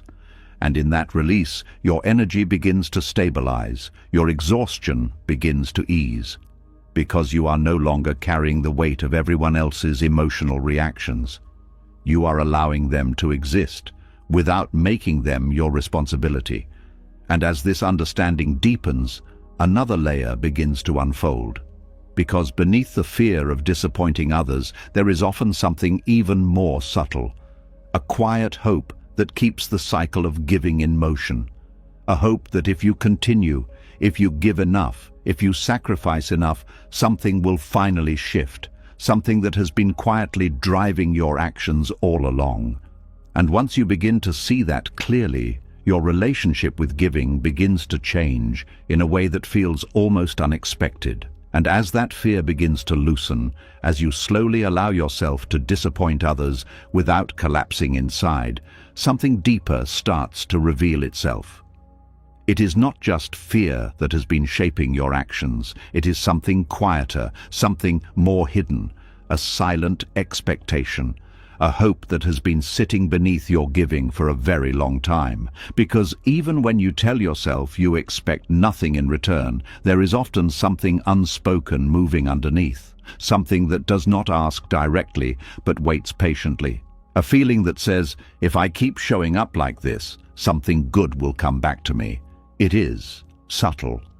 It does not feel like a transaction, but it is there. There is a quiet weight that comes from giving without knowing why you feel so empty afterward. A confusion that builds slowly, because on the surface, everything looks right.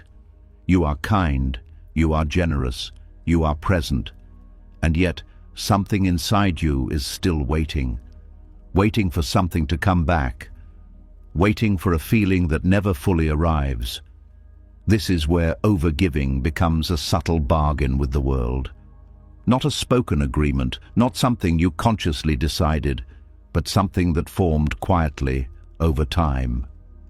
A pattern built from experiences, from moments where giving felt like the only way to receive something important: love, safety, recognition, a sense of belonging. At some point, the mind begins to connect these things. It begins to believe that giving is the path to receiving. So you give, not just from care, but from hope. Hope that if you give enough, you will be seen. Hope that if you give consistently, you will be chosen. Hope that if you give without hesitation, you will not be left behind. And this hope is powerful. It keeps you moving, it keeps you engaged, it keeps you offering more than you have, because it feels like you are building something, a future where you are valued, where you are secure, where you are finally at ease. But there is something important hidden inside this pattern. The giving is not free. It carries an expectation, not always conscious, but present. An expectation that the world will respond in a certain way, that people will appreciate you, that they will treat you with the same care, that they will not leave.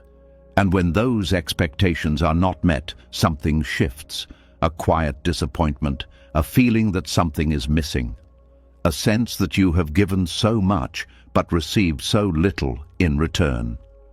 This is where the suffering begins, not because you gave, but because of the meaning attached to your giving.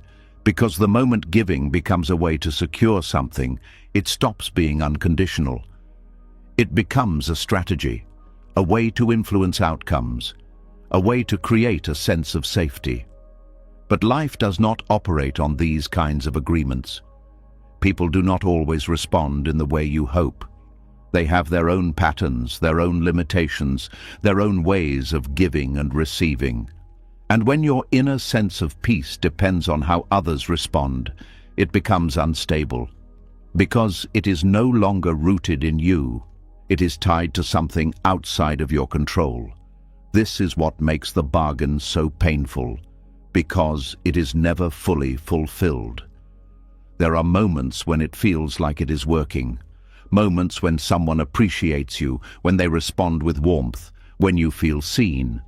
And in those moments, the belief is reinforced. You feel like your giving is being rewarded, but those moments are not consistent. They come and go. And when they fade, the emptiness returns, stronger, more noticeable, because now there is contrast, now there is a sense of loss. And so you give again, trying to recreate that feeling, trying to secure that response, trying to reach a point where it finally feels stable. But that point never fully arrives, because the bargain itself is built on something fragile. The idea that your worth is something that must be earned through giving. Buddhist wisdom gently reveals the truth behind this pattern. It shows that suffering does not come from giving itself, but from attachment. Attachment to outcomes, attachment to recognition, attachment to the belief that your actions will create a certain response. And when you see this clearly, something begins to shift.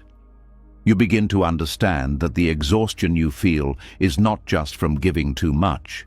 It is from carrying the weight of expectation, the constant hope that your actions will lead to something specific, and the quiet disappointment when they do not. This understanding can feel uncomfortable at first, because it challenges the idea that your giving is purely selfless. It asks you to look deeper, to see the motivations that have been shaping your actions, not to judge them, but to understand them. Because those motivations are not wrong. They come from a natural human desire to feel safe, valued, and connected.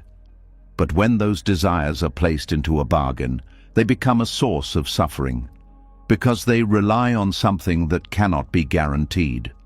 The shift begins when you start to separate your giving from your expectations, when you begin to offer without attaching your sense of worth to the outcome. This does not mean you stop caring. It means you change how you relate to your actions. You give because it feels aligned, not because it will lead to something. You support because you choose to, not because it will secure a certain response. And this change creates a different kind of experience, a lighter one, because there is no longer a hidden pressure, no longer a silent waiting, no longer a need for the world to respond in a certain way. You are no longer negotiating with life, you are participating in it. There is also a deeper realization that begins to unfold, that the things you were hoping to receive cannot be fully given by others in the way you expected. Love that feels stable does not come from constant validation. Safety that feels real does not come from being needed. Value that feels true does not come from how much you give. These things come from within, from a sense of self that is not dependent on external responses. And when that sense begins to develop, the need for the bargain fades, because you are no longer trying to earn something that you already recognize within yourself. This does not happen all at once. It is a gradual shift, a process of noticing when expectation arises. When you feel that quiet hope that something will come back to you, and instead of following it, you pause, you acknowledge it, you let it be there without acting from it. And over time, that space grows, the space between your action and your expectation, the space where freedom begins, because in that space, you are no longer driven by the need to secure something. You are acting from presence, from awareness, from a place that is not trying to control outcomes. And that changes how giving feels. It becomes lighter, more genuine, more aligned with your actual energy. You no longer feel drained in the same way, because you are not carrying the additional weight of expectation. You are simply offering what you can, when you can, and allowing the rest to unfold naturally. There is also a quiet peace in releasing the belief that one more act of giving will finally make everything feel complete, that one more effort will finally bring the recognition you have been waiting for, because once you see that this pattern does not lead to the fulfillment you hoped for, you no longer need to continue it. You can step out of it, not by force, but by understanding, by seeing clearly that the bargain itself is what has been creating the cycle of exhaustion. And in that clarity, something softens, the urgency fades, the pressure eases, because you are no longer trying to achieve something through giving, you are simply being. And from that place, your actions take on a different quality. They are not driven by lack. They are not shaped by hidden expectations. They come from a sense of completeness, a sense that you are already enough, regardless of how others respond. And that understanding brings a kind of freedom that cannot be created through effort, a freedom that comes from letting go, from releasing the need to turn your kindness into a transaction, from allowing your generosity to exist without conditions. And as this becomes clearer, another layer begins to reveal itself, because even when the bargain begins to fade, there is still something that holds onto the habit of giving, something that lives not in the mind alone, but in the body itself. A memory of every time you pushed beyond your limits, every time you said yes when you meant no. And that memory begins to show itself in a way that cannot be ignored, through the body, through the way it holds tension, fatigue, and quiet signals that something needs to change. And as that quiet release begins, as the need to bargain slowly fades, something else becomes impossible to ignore.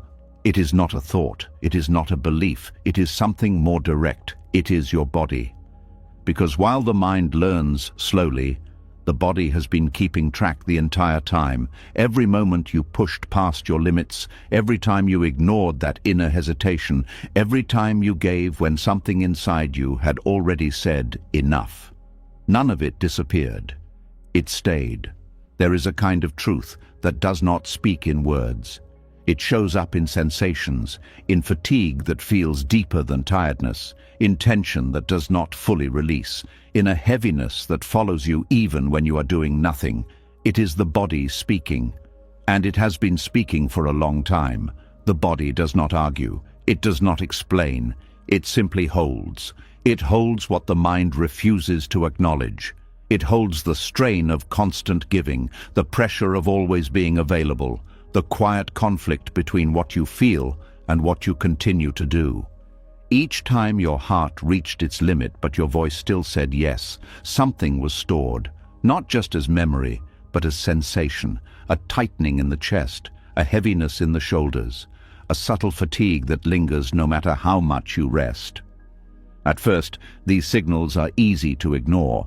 You tell yourself, you are just tired. You assume it will pass. You push through it the same way you push through everything else. But the body does not forget. It continues to record, each experience layering onto the next, until the accumulation becomes noticeable. You wake up already feeling drained. You move through the day with less energy than before. Simple tasks feel heavier. Conversations feel more demanding. And even when nothing is happening, your body does not feel at ease. This is not random. It is the result of unspoken, emotional labor. The work you have been doing without naming it. The effort of holding space, managing emotions, anticipating needs, maintaining harmony. All of it requires energy. But when it is not acknowledged, when it is not balanced with rest, the body begins to carry the cost. There is also a deeper layer to this. The body responds not only to what you do, but to what you suppress.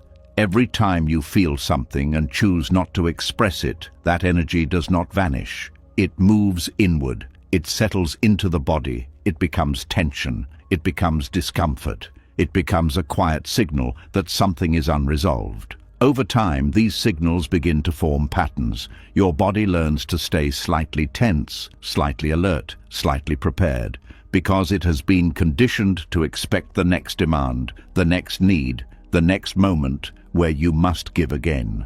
This constant state of readiness affects more than just your energy. It affects your nervous system, your ability to relax, your capacity to feel safe in stillness. Even when you are alone, your body may not fully let go, because it has not been given the chance to reset. This is why rest sometimes feels incomplete.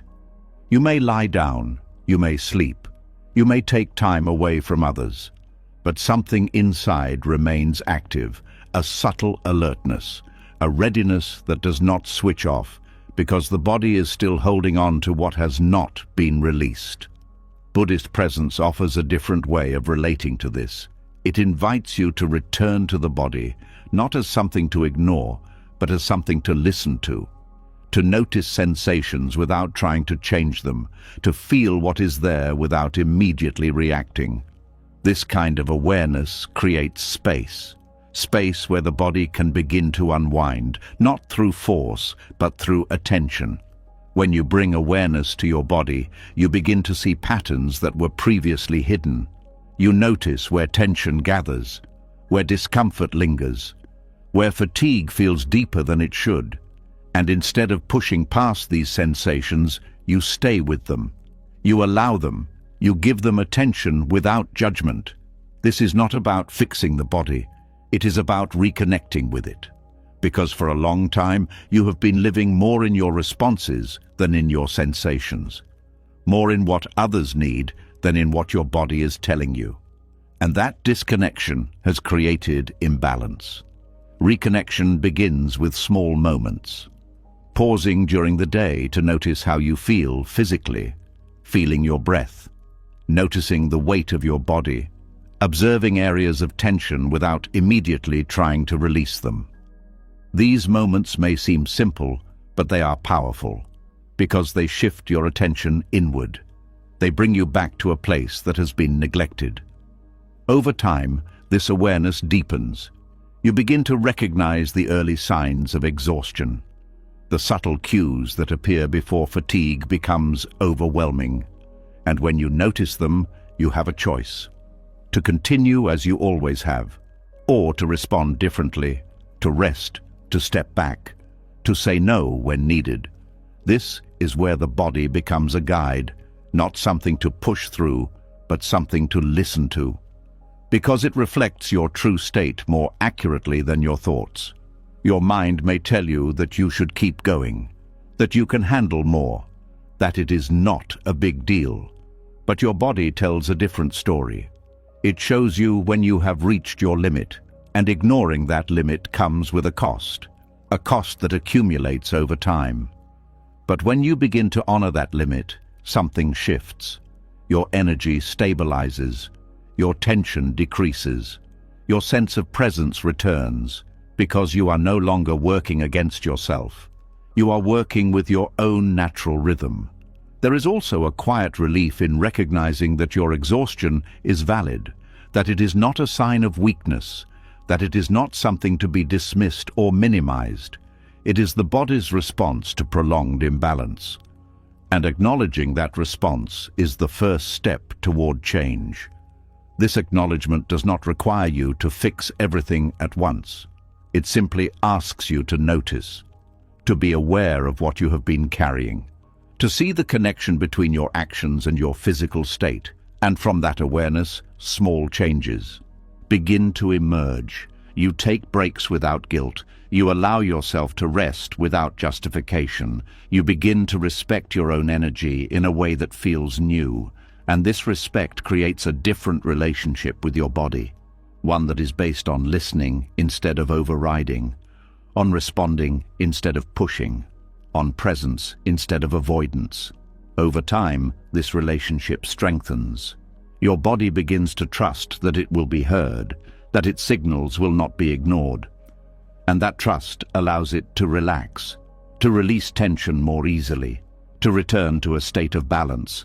This is not an instant process. It unfolds gradually as you continue to bring awareness to your experience, as you continue to honor your limits, as you continue to choose presence over habit.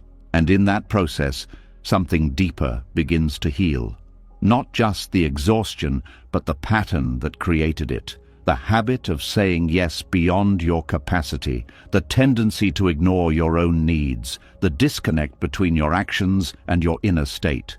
As these patterns shift, your energy changes. You feel more grounded, more stable, less reactive, because your body is no longer carrying the weight of unspoken emotional labor. It is supported, aligned, at ease, and from that place, your ability to care becomes stronger. Not because you are doing more, but because you are no longer depleted. You are giving from a place of balance, from a place where your body and mind are in agreement, and that agreement creates a kind of peace that cannot be forced, a peace that arises naturally when you stop working against yourself. When you begin to live in a way that respects both your inner and outer world, and as this connection deepens, another layer begins to reveal itself. Because even when the body begins to release what it has been holding, there is still something that shapes how you use your energy, something that quietly pulls you into responsibility for things that were never yours to carry in the first place. And once you begin to see that clearly, your understanding of exhaustion expands in a way that feels both surprising and freeing. And as your body begins to soften, as you finally start listening instead of pushing through, another truth quietly rises into awareness. It does not come from tension this time.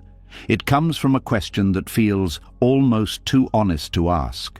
Why do you feel responsible for how everyone around you feels?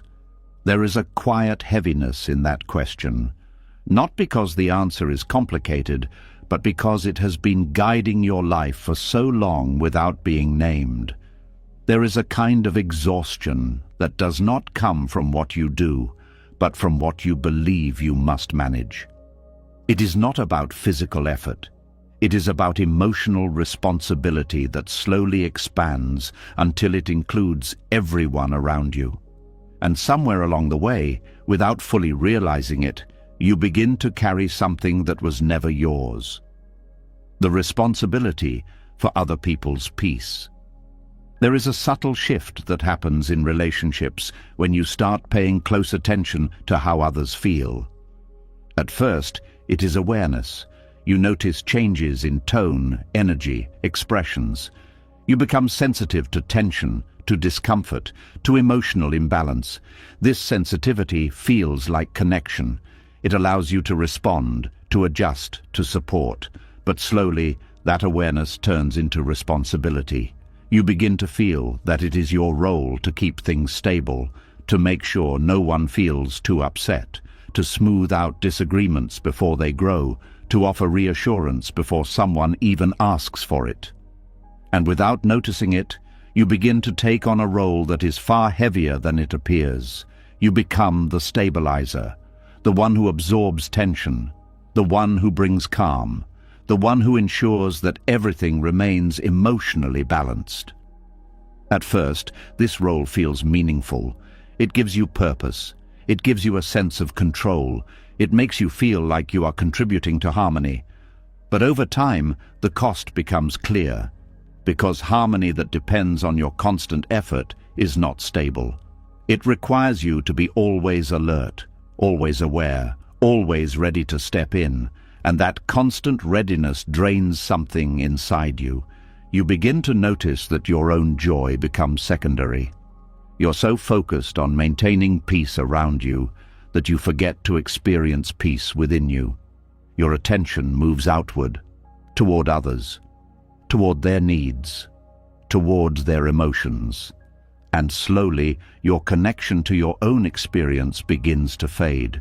This is where joy begins to disappear, not suddenly, but gradually, because joy requires presence. It requires space. It requires a mind that is not constantly managing external states. But when your focus is always on keeping others steady, there is little room left for your own experience.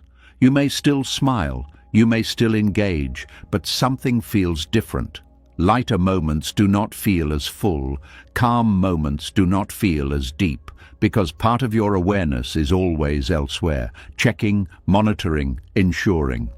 This constant monitoring creates a quiet tension, a feeling that you cannot fully relax, because something might shift, someone might need you, something might require your attention. And that anticipation keeps your mind from settling. This is not just a habit, it is a pattern rooted in belief.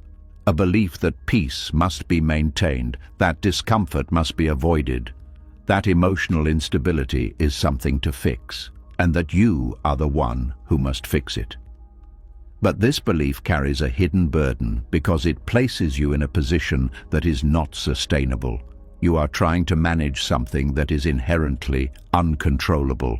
Other people's emotions, their reactions, their experiences. These things are shaped by their own thoughts, their own history, their own path. They are not something you can fully influence, no matter how much you try. And yet, when you take responsibility for them, you begin to feel the weight of something that cannot be carried. This is where exhaustion deepens, because you are not only managing your own life, you are attempting to stabilize multiple emotional realities at once.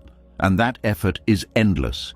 There is always another moment, another situation, another shift in someone's mood, and each time you respond, you adjust, you try to bring things back to balance, but that balance is temporary, because it does not come from within them, it comes from your effort, and that effort cannot be maintained forever. Buddhist teachings offer a different perspective. They remind us that each being walks their own path, their own karma, their own process of growth and understanding. This does not mean you stop caring. It means you stop interfering with what is not yours to control. It means you allow others to experience their emotions without immediately trying to change them. Because emotions are not problems. They are part of the human experience. They rise, they fall, they move. And when you try to control them for others, you interrupt that natural flow. You prevent them from fully experiencing and understanding what they are going through. At the same time, you place yourself in a position of constant effort, trying to hold something that is not meant to be held. Letting go of this responsibility does not mean becoming indifferent. It means recognizing the limits of your role. You can support, You can listen, you can be present, but you do not need to stabilize everything. You do not need to prevent discomfort. You do not need to ensure that everyone feels okay all the time. This realization can feel uncomfortable at first, because it challenges the role you have been playing, the identity of being the one who keeps things together. But it also brings relief, because it removes a weight you were never meant to carry. When you step back from this responsibility, something begins to shift. Your attention returns to your own experience. Your awareness becomes more balanced, not entirely outward, not entirely inward, but grounded, present. You begin to notice what brings you joy, what feels light, what feels natural, things that were once overshadowed by constant responsibility. This return to yourself is not selfish, it is necessary, because without it, your energy continues to drain, your presence becomes strained, your ability to care becomes limited. But when you reconnect with your own experience, your energy begins to restore, your mind becomes clearer, your body becomes lighter, because you are no longer carrying the emotional weight of everyone around you. You are allowing them to carry their own. And this does not weaken your relationships, it strengthens them, because they become more authentic, less dependent, less controlled. People are allowed to feel what they feel, without immediate intervention, without constant adjustment. And in that space, something important happens. They begin to navigate their own experiences. They begin to find their own balance. And you are no longer the one holding everything together. You are simply part of the connection, not responsible for it. This shift also brings a different kind of peace. A peace that is not dependent on everything being calm around you, but on your ability to remain steady within yourself, even when others are not. Because true peace is not about controlling external conditions. It is about your relationship with them. And when you release the need to manage everything, your relationship changes. You become less reactive, less tense, less burdened, because you are no longer trying to shape what is beyond your control. You are allowing life to unfold and responding from a place of clarity instead of urgency. This clarity creates space where your energy is not constantly being pulled outward, space where your joy can return, not as something forced, but as something natural, because it is no longer being overshadowed by responsibility. Over time, this becomes your new way of relating. You care deeply, but you do not carry everything. You support, but you do not stabilize every situation. You are present, but you are not responsible for how everything feels. And this balance changes how you experience life. It becomes lighter, more fluid, less demanding, because you are no longer trying to control what cannot be controlled. You are simply participating. And in that participation, there is freedom, a quiet freedom that allows you to breathe more fully, to rest more deeply, to experience moments without constantly adjusting them. And as this understanding settles, another layer begins to reveal itself, because even when you release the responsibility for others' peace, there is still something that can make it difficult to fully rest. A subtle discomfort with stillness itself. A feeling that being empty, being quiet, being inward, is something to avoid. And once you begin to see that clearly, you start to understand why rest has always felt just out of reach.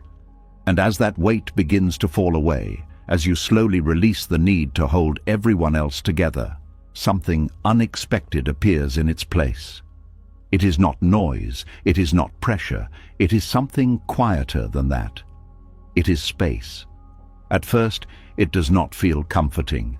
It feels unfamiliar, almost unsettling. Because for a long time, your life has been filled with movement, with response, with giving, with doing. There has always been something to focus on, something to manage, something to offer.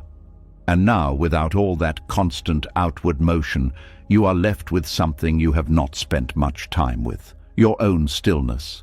There is a feeling that rises in that stillness. It is not exactly discomfort, but it is not ease either. It feels like standing in a quiet room after being surrounded by noise for years. The silence feels loud, the absence of demand feels strange, and the first instinct is to fill it, to reach for something, a message, a task, a conversation, a distraction, because emptiness in this sense does not feel like peace. It feels like something is missing.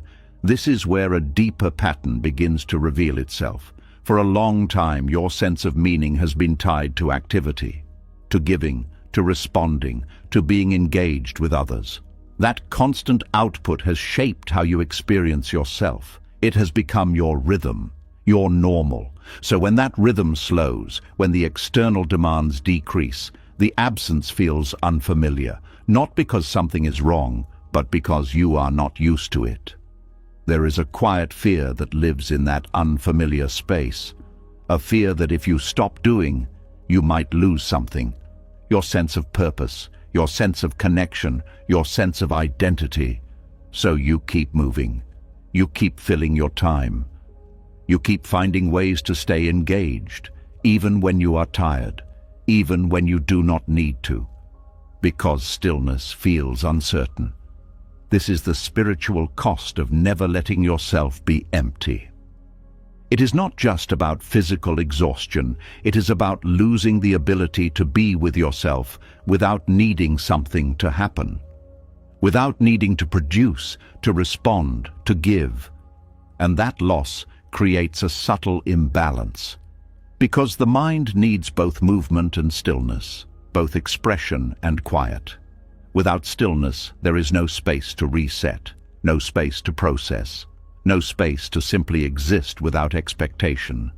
Buddhist teaching places deep importance on this kind of emptiness, not as something to avoid, but as something sacred, a space where the mind is not occupied, where it is not reaching outward, where it is not trying to control or manage anything. This emptiness is not a void, it is a foundation. A place where clarity can arise, but when you are not used to it, it can feel uncomfortable, because it removes all the familiar distractions. It leaves you alone with your own experience, and that experience may include things you have not fully faced, feelings that were set aside, thoughts that were pushed down, sensations that were ignored. When you are constantly active, these things remain in the background. But in stillness, they become visible, and that visibility can feel intense, so the instinct is to move away from it, to return to activity, to fill the space again. But each time you do this, you miss an opportunity to reconnect with yourself, to understand what has been sitting beneath the surface, to allow your mind and body to settle in a way that is not possible through constant doing. There is also a deeper belief that contributes to this pattern. The idea that rest must be earned. That stillness is something you allow only when everything else is taken care of. But when your life is built around constant output, there is always something else. Another task, another need, another reason to stay engaged. And so stillness is postponed again and again until it becomes unfamiliar, until it feels like something you do not know how to enter. This is where exhaustion becomes more than physical, because even when you try to rest, your mind does not fully settle. It continues to move, to think, to anticipate, to plan, because it has been conditioned to stay active, to stay engaged, to stay in motion. Learning to be empty again is not about forcing stillness. It is about allowing it, gently, without pressure, without expectation. It begins with small moments, moments where you do not reach for distraction, where you allow yourself to sit quietly, even if it feels uncomfortable at first, even if your mind resists. This resistance is natural. It is the result of habit. But with time, something begins to shift. The discomfort softens, the urge to fill the space becomes less intense, and the quiet begins to feel different, less like absence, more like presence. You begin to notice things you did not notice before, the rhythm of your breath, the subtle sensations in your body, the way your thoughts move and settle. This awareness brings a different kind of clarity, because it is not filtered through activity, it is direct, uninterrupted.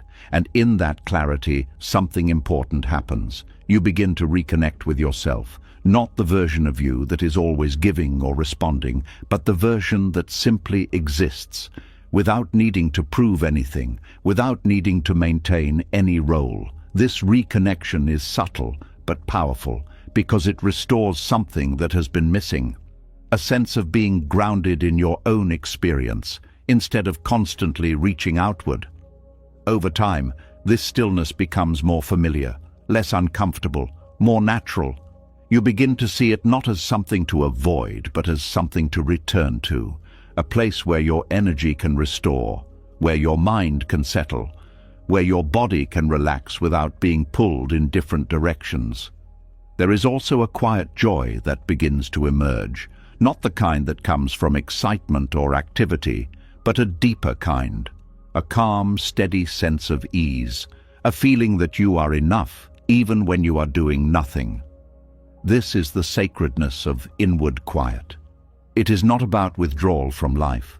It is about balance, about creating space within yourself where you are not constantly engaged, where you are not defined by what you do, where you can simply be. And from that place, everything changes. Your actions become more intentional, your giving becomes more balanced, your presence becomes more grounded, because it is supported by stillness instead of driven by constant output.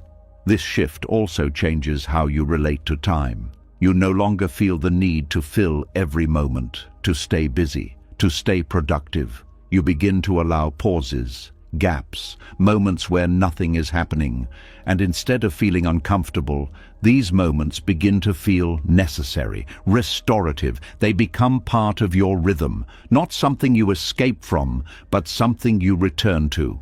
And in that rhythm, your energy stabilizes, your exhaustion decreases, because you are no longer moving in one direction.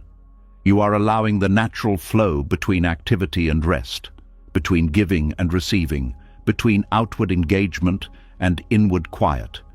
This balance is what has been missing, not because you lacked discipline or strength, but because you never allowed yourself to be empty, to experience the fullness of stillness. And once you begin to allow it, something shifts, not dramatically, but steadily. Your relationship with yourself deepens, your sense of presence becomes clearer, your ability to rest becomes real. And from that place you begin to understand something important. That emptiness is not something to fear, it is something to trust. Because within it, there is space for everything else to settle, to align, to find its natural place. And as this understanding deepens, another layer begins to reveal itself. Because even when you begin to embrace stillness, there is still a moment where something rises, a feeling that questions your choice, a sense of guilt that appears when you finally begin to choose yourself. And once you begin to see that clearly, you start to understand why rest has always felt like something you needed to justify. And just as that stillness begins to feel safe, just as you finally allow yourself to pause without rushing back into motion, something rises the moment you turn inward. It is not noise from the outside, it is something from within. A quiet discomfort that does not match the peace you expected, because the moment you choose yourself, the moment you rest, step back or say no, something appears that feels almost immediate. Guilt. It does not ask permission. It does not wait. It arrives quickly, as if it has been waiting for this exact moment. There is a strange tension in choosing yourself, a subtle pull that makes you question whether you are doing something wrong. Even when your body feels relief, even when your mind begins to soften, there is a part of you that resists that ease. It whispers quietly, you should be doing something else. It reminds you of people you could be helping, responsibilities you could be handling, expectations you might not be meeting. And suddenly, rest feels complicated, not because it is difficult to stop, but because it is difficult to feel at peace when you do. This is where guilt begins to shape your experience. It turns stillness into something you must justify. It turns boundaries into something you must defend. It turns self-care into something that feels almost selfish. But this feeling is not random. It has been built over time, through repeated patterns, through beliefs that were absorbed slowly, without question. At some point, you learned that your value is connected to what you give, that being present for others is more important than being present for yourself, that your needs come after everyone else's. These ideas did not appear all at once. They formed through experience, through moments where giving was rewarded, where being available was appreciated, where stepping back felt like rejection. And over time, those moments shaped how you see yourself. They created a standard, a quiet rule that says, this is how you should be. So when you step outside that rule, even in a small way, something feels off. Not because you are doing something wrong, but because you are breaking a pattern. And the mind reacts to that break with discomfort. That discomfort is labeled as guilt. But guilt, in this case, is not a reflection of truth. It is a reflection of conditioning. It is the echo of old beliefs trying to maintain their place. Because patterns do not disappear easily. They resist change. They create tension when you act differently. And that tension often shows up as guilt. Understanding this changes everything. Because instead of seeing guilt as a sign that you are wrong, you begin to see it as a signal that something is shifting, that you are stepping outside a familiar way of being, that you are choosing differently. This shift is not easy, because guilt feels real. It feels convincing. It carries a weight that makes you second-guess yourself. You may start to question your decisions, to wonder if you are being too distant, too unavailable, too focused on yourself. You may feel the urge to return to what is familiar, to say yes again, to step back into the role that feels safe. But each time you do, the pattern continues, and the exhaustion returns. This is where Buddhist insight offers a deeper understanding. It teaches that not every feeling reflects reality. Some feelings arise from habit, from past experiences, from patterns that have been repeated so often they feel true. But feeling something does not make it accurate. Guilt in this context is not pointing to harm. It is pointing to change. It is the mind adjusting to a new way of being.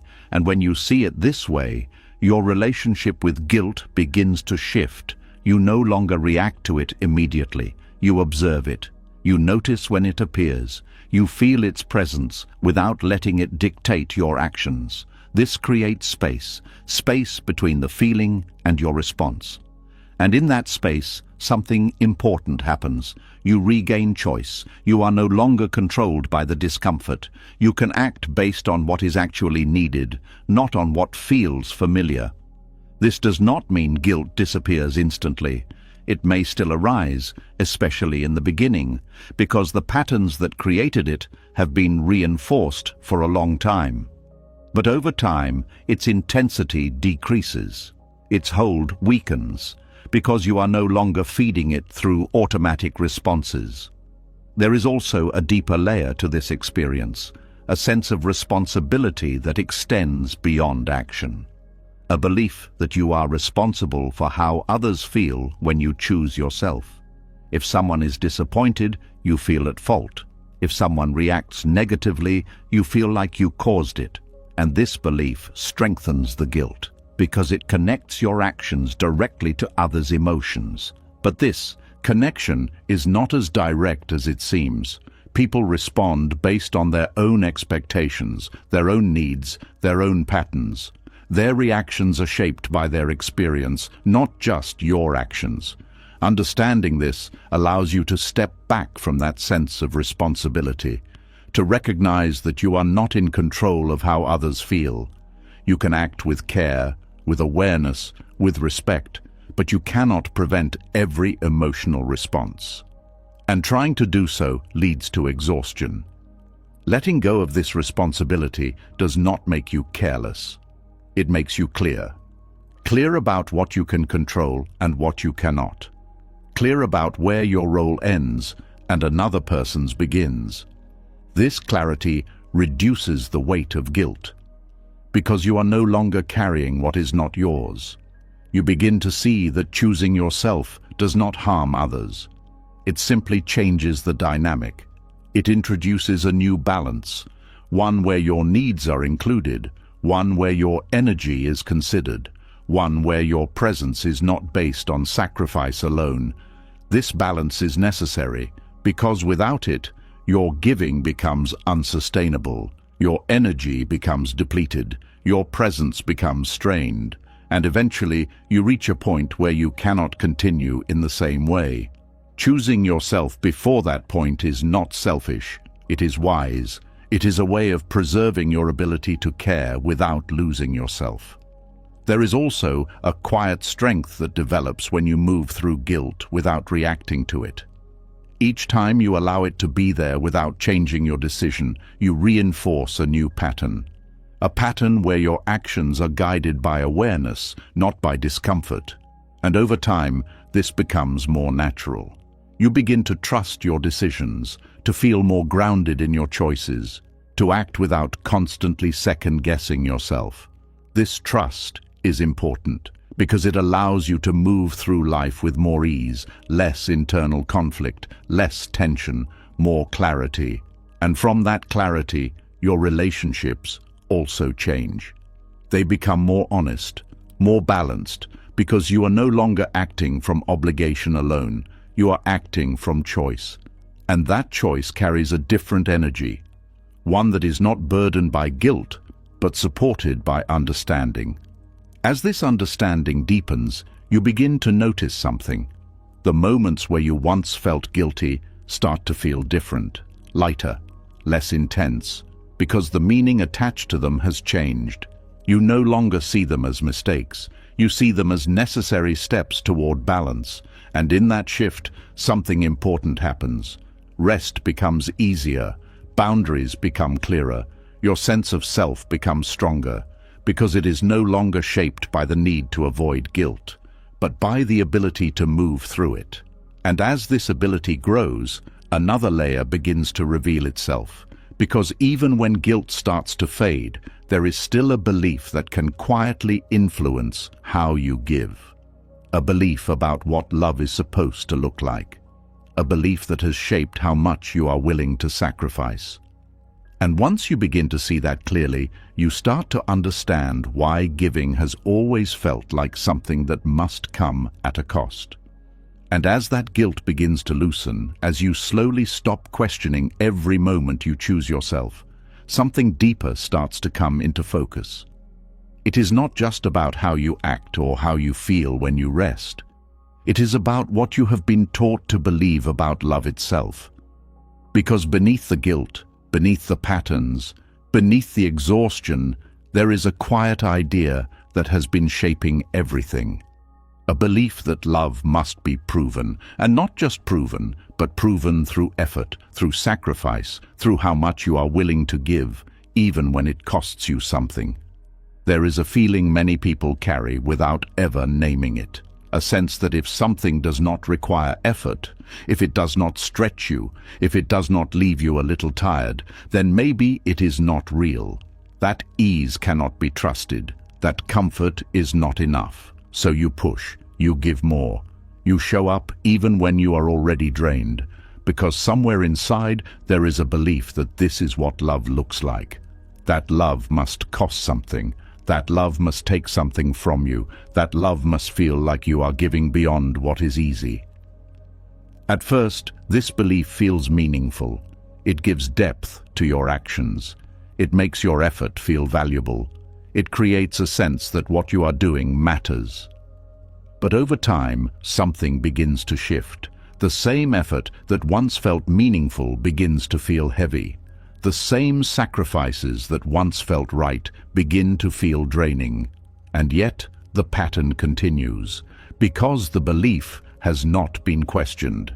There is a subtle pressure that comes from this idea, a pressure to keep proving, to keep showing that you care, to keep demonstrating your love through action, even when those actions no longer feel balanced, even when they begin to take more than they give. This is where the illusion begins to create suffering, because love becomes something that must be earned, maintained, proven again and again, and that constant proving creates exhaustion, not because love itself is exhausting, but because the way you are expressing it is not sustainable.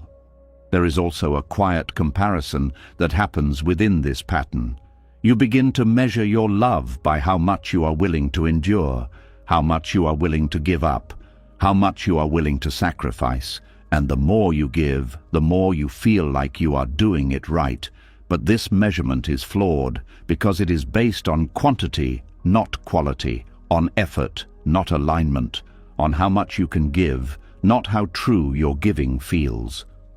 Over time, this creates a disconnect, a gap between what you feel and what you do, because you continue to give even when your energy is low, even when your body is asking for rest, even when your mind is overwhelmed. And in that gap, something important is lost, your connection to yourself. You begin to act from expectation instead of awareness, from belief instead of truth. And that creates tension, because your actions no longer reflect your actual state. They reflect what you think you should do. Buddhist wisdom gently challenges this belief. It shows that love does not require suffering to be real, that care does not need to come at the cost of your well-being, that compassion can exist without depletion.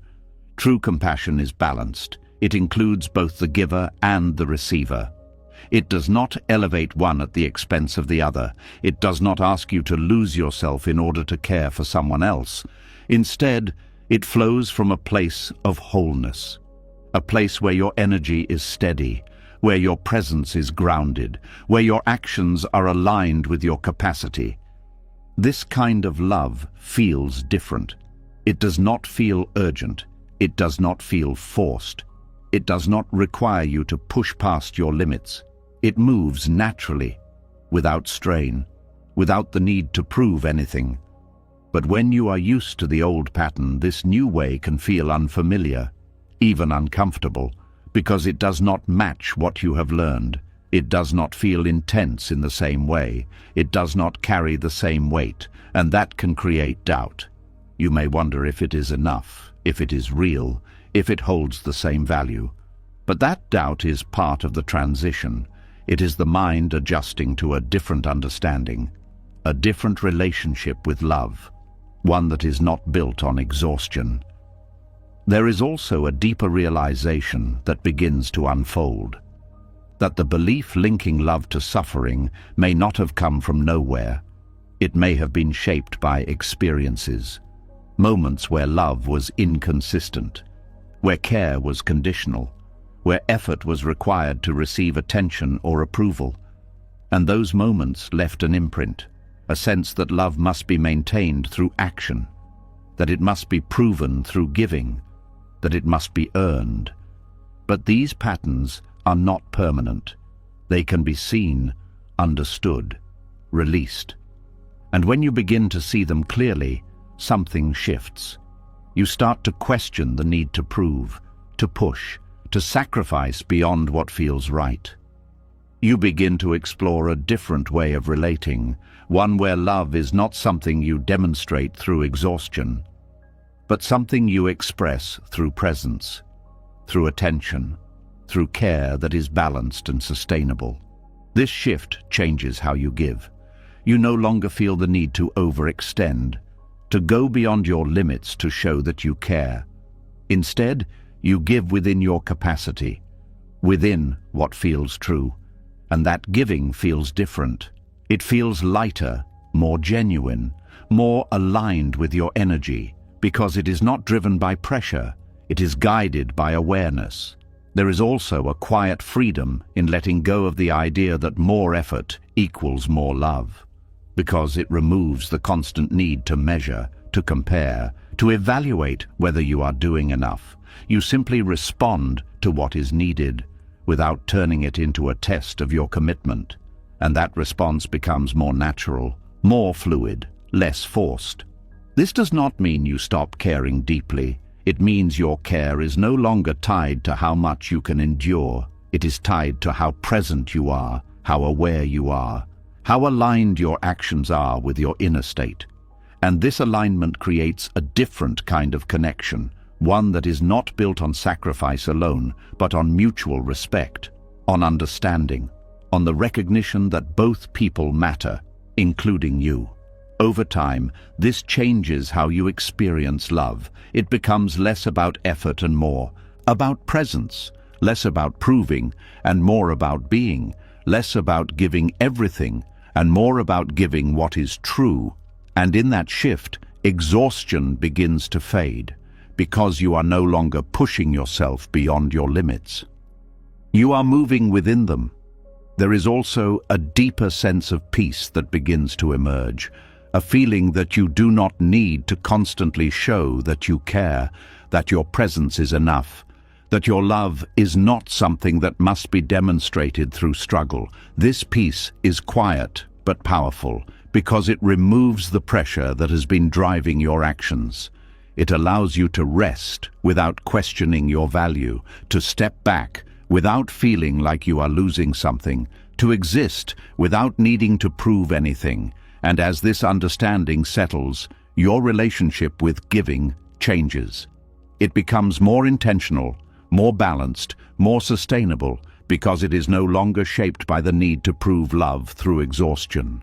It is guided by a deeper awareness of what love truly is, a presence that does not require suffering, a care that does not demand sacrifice beyond what is healthy, a connection that does not depend on constant effort. And as this becomes clearer, another layer begins to reveal itself. Because even when you begin to release this belief, there is still something that can reshape how you see your exhaustion. A different way of understanding it, not as a problem to fix, but as something that has been trying to show you something all along. And once you begin to see it in that way, your relationship with your own limits begins to change in a way that feels unexpectedly meaningful.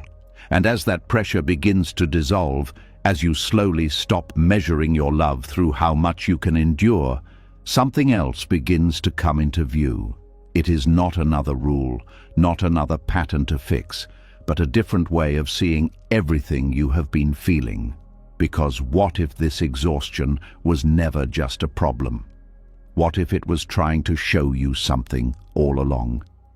There is a moment, often quiet, where the body and mind stop cooperating in the same way they used to. Things that once felt easy begin to feel heavy. Energy that once seemed endless becomes limited. The willingness to keep showing up in the same way begins to fade. And in that moment, it is easy to believe that something has gone wrong, that you are weaker than before, less capable, less patient, less strong. But this interpretation misses something important, because what you call burnout is not always collapse. Sometimes it is resistance, a quiet internal refusal to continue living in a way that no longer feels right. There is a kind of intelligence in exhaustion that is often overlooked. It does not come with clear instructions. It does not explain itself in words, but it communicates through sensation, through limitation, through the simple inability to keep doing what you have always done. This inability is not random. It is a signal, a boundary that has finally become impossible to ignore. For a long time, you were able to push past your limits. You were able to override discomfort, to keep going, even when something inside you was asking for rest.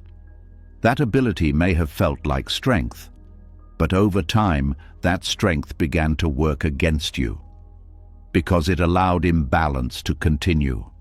It allowed patterns that drained you to remain in place. It allowed you to ignore what needed attention until eventually the system could no longer sustain itself. And when that point is reached, something shifts. The same actions no longer feel possible. The same energy is no longer available. The same patterns no longer hold. This is where exhaustion becomes a teacher. Not because it feels pleasant, but because it forces you to stop, to pause, to reconsider what you have been doing. There is a clarity that emerges when you can no longer continue in the same way, a clarity that was not accessible before because you were too busy moving, responding, giving, maintaining. Now, without that constant motion, you are faced with something different, your reality without distraction. And in that space, you begin to see things more clearly. You see the patterns that led you here, the ways you have been overextending, the habits that have kept you in a state of imbalance, the beliefs that have shaped your choices. This seeing is not always comfortable. It may bring up regret, frustration, a sense that you should have noticed sooner. But this perspective is not helpful because it keeps you focused on what has already happened, instead of what is being revealed now. Exhaustion is not asking you to look back with judgment. It is inviting you to look inward with awareness, to understand what has been out of balance, to recognize where change is needed, and to begin responding differently. This is where the transformation begins, not in forcing yourself to recover quickly, not in trying to return to your previous level of activity, but in listening. Listening to what your exhaustion is showing you, listening to the signals your body has been giving, listening to the resistance that now appears where there was once compliance. This listening requires patience, because the answers are not immediate. They unfold gradually, through observation, through reflection, through the willingness to stay present with what is, instead of trying to escape it. There is also a deeper shift that begins to take place, a change in how you define strength.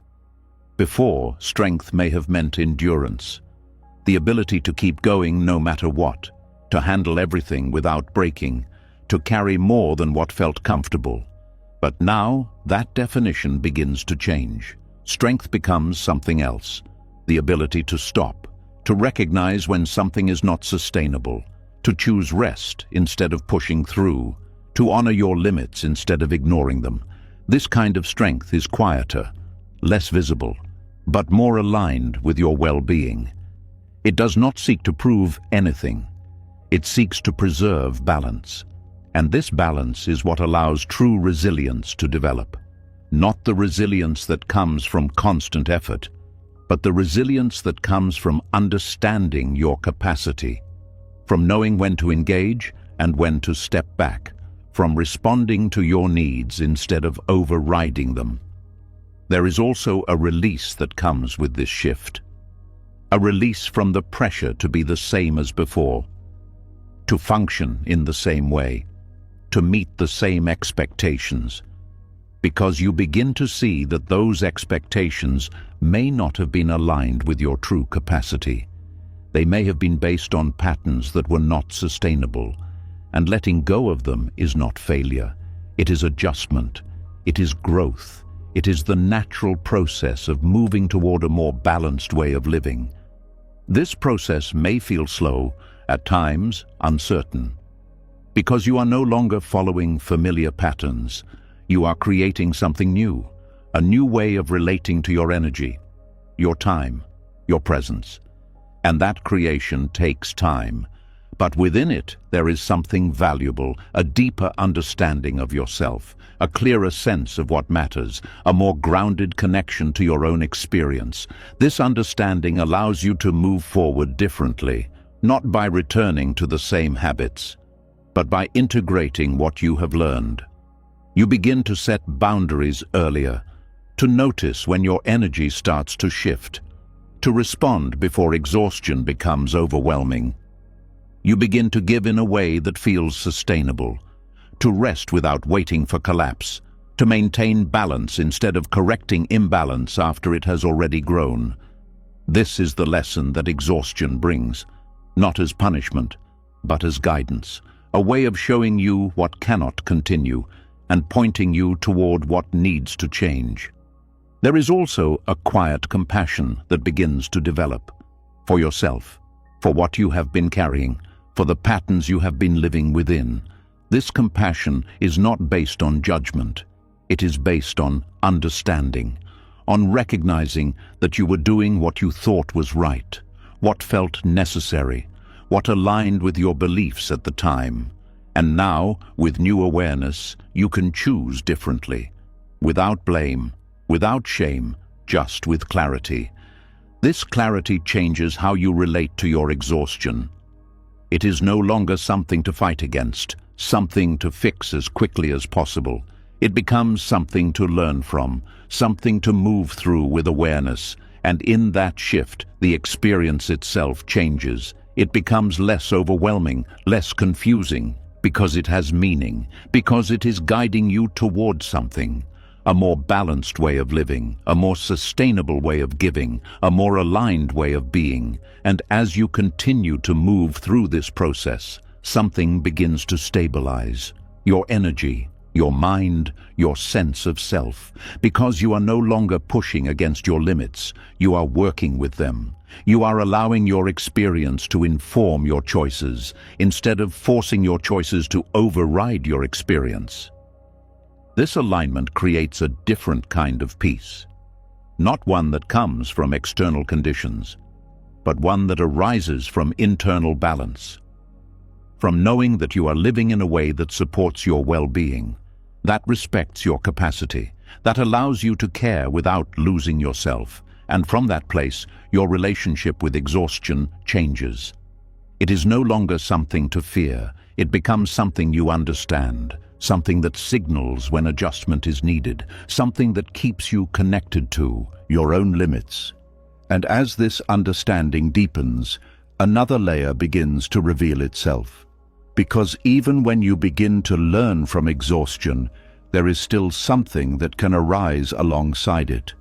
A feeling that is not about what you need to change now, but about what has already been lost. A quiet sadness that comes from realizing how long you have been living in a way that was not aligned. And once you begin to feel that fully, it opens a different kind of awareness. One that is not about correction, but about reflection. And as that understanding begins to settle, as you stop fighting your exhaustion and start listening to it, something softer begins to rise. It is not resistance. It is not confusion, it is something deeper, a quiet sadness, not loud, not overwhelming, but steady. It does not come from what you need to change next. It comes from what you begin to see about the past. Because when awareness finally opens, it does not only show you where you are, it also reveals where you have been. There is a feeling that arrives when you begin to notice how long you have been living in a certain way.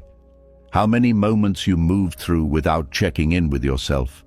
How many times you ignored what you felt in order to meet what was expected.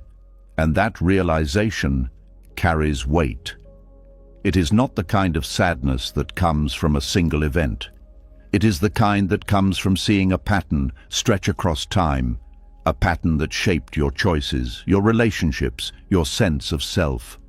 The grief of realizing how long you abandoned yourself does not appear all at once. It unfolds slowly as different memories come into focus. Moments that once felt normal begin to look different. Times when you said yes, even though something inside you resisted. Times when you stayed silent instead of expressing what you needed. Times when you pushed yourself beyond your limits without question. At the time, those choices may have felt necessary. They may have seemed like the right thing to do. But now, with a different awareness, you begin to see what was happening beneath the surface. You were choosing others over yourself. Not occasionally, but consistently. And over time, that consistency created distance. Distance between you and your own experience, between what you felt and what you allowed yourself to express, between your needs and the way you lived. This distance is not always visible while it is happening. It becomes clear only when you pause long enough to notice it. And when you do, there is a sense of loss, not because something external was taken from you, but because something internal was overlooked. Your attention, your care, your presence with yourself. There is a quiet recognition that you were there for others in ways you were not there for yourself, that you extended understanding outward but rarely turned it inward, that you listened deeply to others but often ignored your own voice. This recognition is painful, not because it points to failure, but because it reveals something that mattered. Your own experience, your own needs, your own sense of being. And seeing how often those things were set aside brings a kind of grief that is difficult to name. It is not regret in the usual sense. It is not about wishing things had been different in a simple way. It is about feeling the weight of what was not acknowledged. The moments where you could have paused but did not. The times where you could have chosen differently but followed a familiar pattern instead. This grief can feel confusing at first because it is not directed at anyone. It is not about blaming others. It is about seeing your own participation in a pattern that led you away from yourself. And that kind of seeing requires honesty, a willingness to look without turning away, without softening the truth, but also without harsh judgment, because the goal is not to criticize what you did, it is to understand why you did it. There is a compassion that begins to develop when you look at your past through this lens. You begin to see that your actions were shaped by what you believed at the time, by the patterns you learned, by the ways you were taught to relate to others and to yourself. You were not trying to harm yourself. You were trying to navigate life with the tools you had, and those tools may have led you to prioritize others, to avoid conflict, to maintain connection at the cost of your own needs. Understanding this does not remove the grief, but it softens it. It replaces judgment with awareness. It allows you to hold your past with a kind of gentleness, instead of pushing it away or trying to ignore it. There is also a sense of time that becomes more noticeable in this process.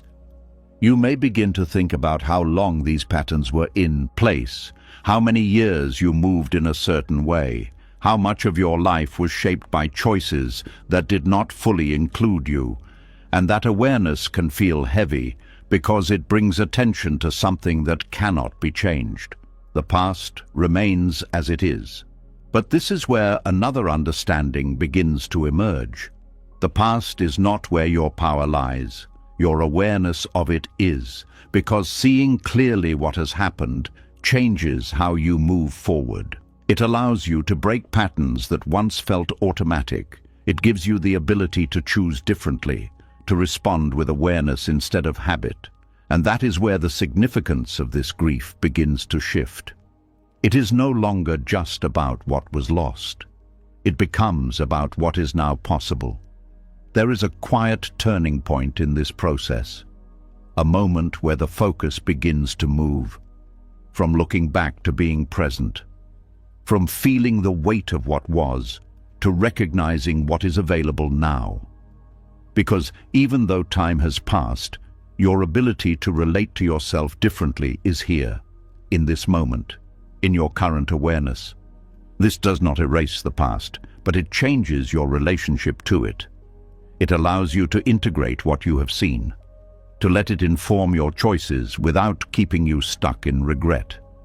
There is also a sense of reconnection that begins to take place.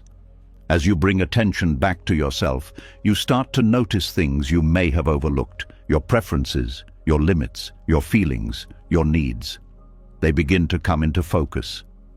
Not as something new, but as something that has been waiting for your attention, waiting for your presence. And as you begin to engage with these parts of yourself, something shifts. The distance starts to close. The connection begins to rebuild, not in a dramatic way, but in small, consistent moments. Moments where you check in with yourself before responding. Moments where you acknowledge what you feel without dismissing it. moments where you choose based on what is true for you.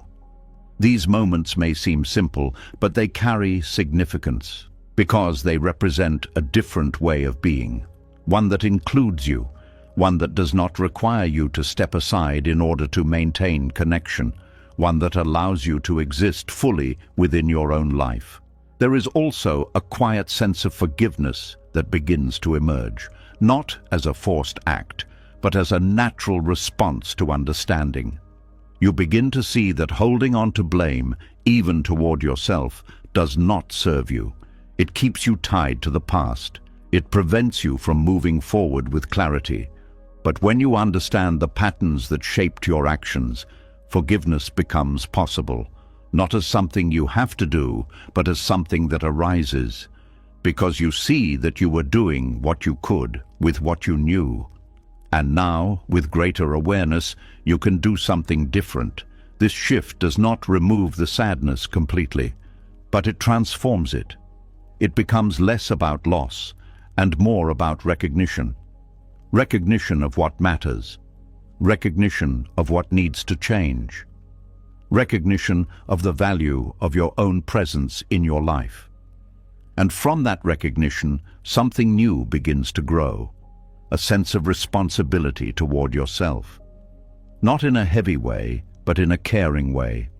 A desire to include yourself in your own decisions, to consider your needs alongside others, to create a balance that was not present before. This responsibility is not a burden, it is a form of respect, a way of acknowledging that your experience matters, that your well-being is important, that your presence in your own life is not optional. And as this sense of responsibility deepens, your actions begin to reflect it. You set limits more clearly, you express yourself more honestly, you rest without as much resistance, because you understand what happens when you do not. You have seen the result of neglecting your own needs, and that understanding guides you, gently but firmly, toward a different way of living, a way that includes both care for others and care for yourself, a way that does not require you to abandon one in order to maintain the other. And as this new way of being takes shape, the grief begins to settle, not because it disappears, but because it has served its purpose. It has shown you what needed to be seen. It has opened your awareness. It has guided you toward change. And now it becomes part of your understanding, part of the path that led you here. And from this place, another layer begins to reveal itself. Because even when you begin to reconnect with yourself, there may still be something driving your giving. A deeper fear that shapes how you relate to others, a fear that is not always visible, but influences your actions in quiet ways. And once you begin to see that clearly, you start to understand why letting go has always felt more difficult than it should. And as that quiet reconnection begins, as you slowly return to yourself after years of moving outward, another layer reveals itself. It is more hidden, more personal, and often harder to admit.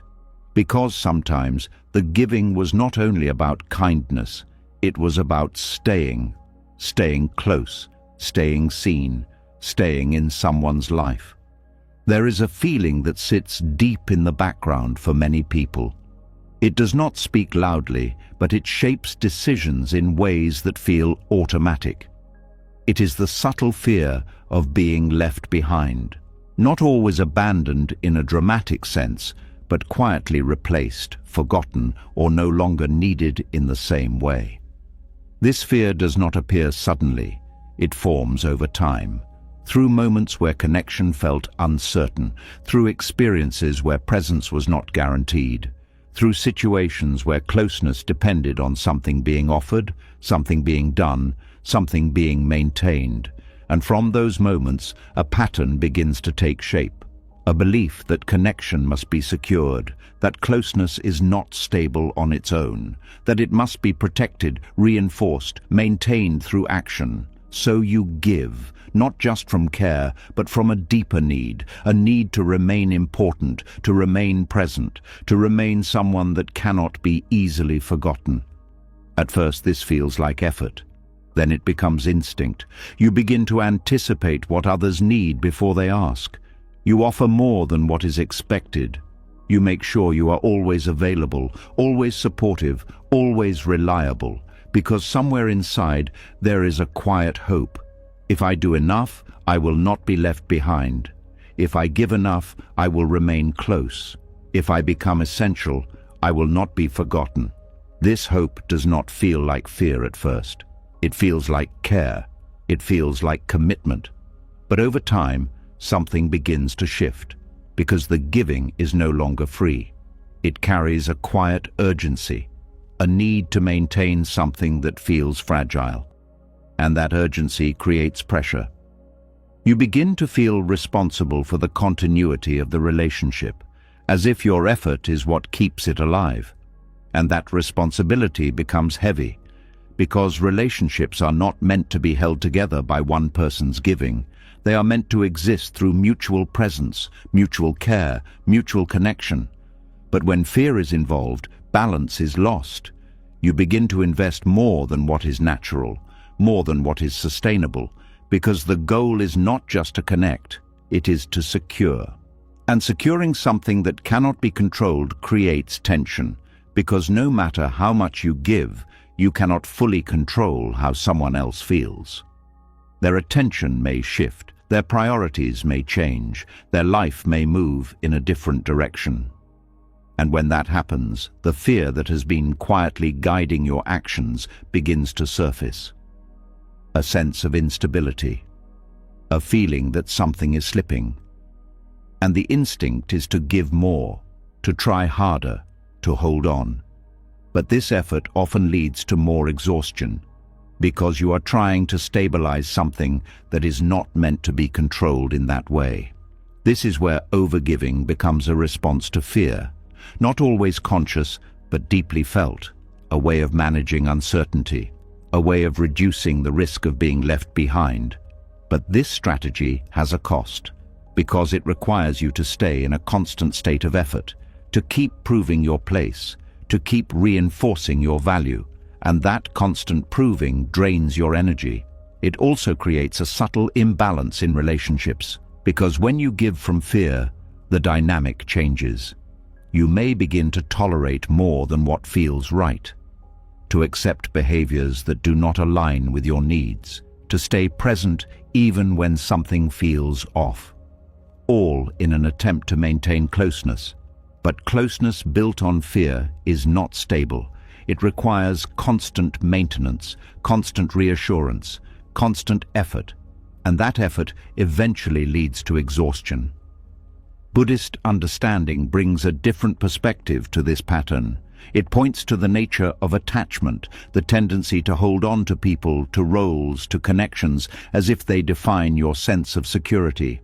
But attachment, by its nature, creates suffering, because it is based on the idea that something must remain the same, that something must not change.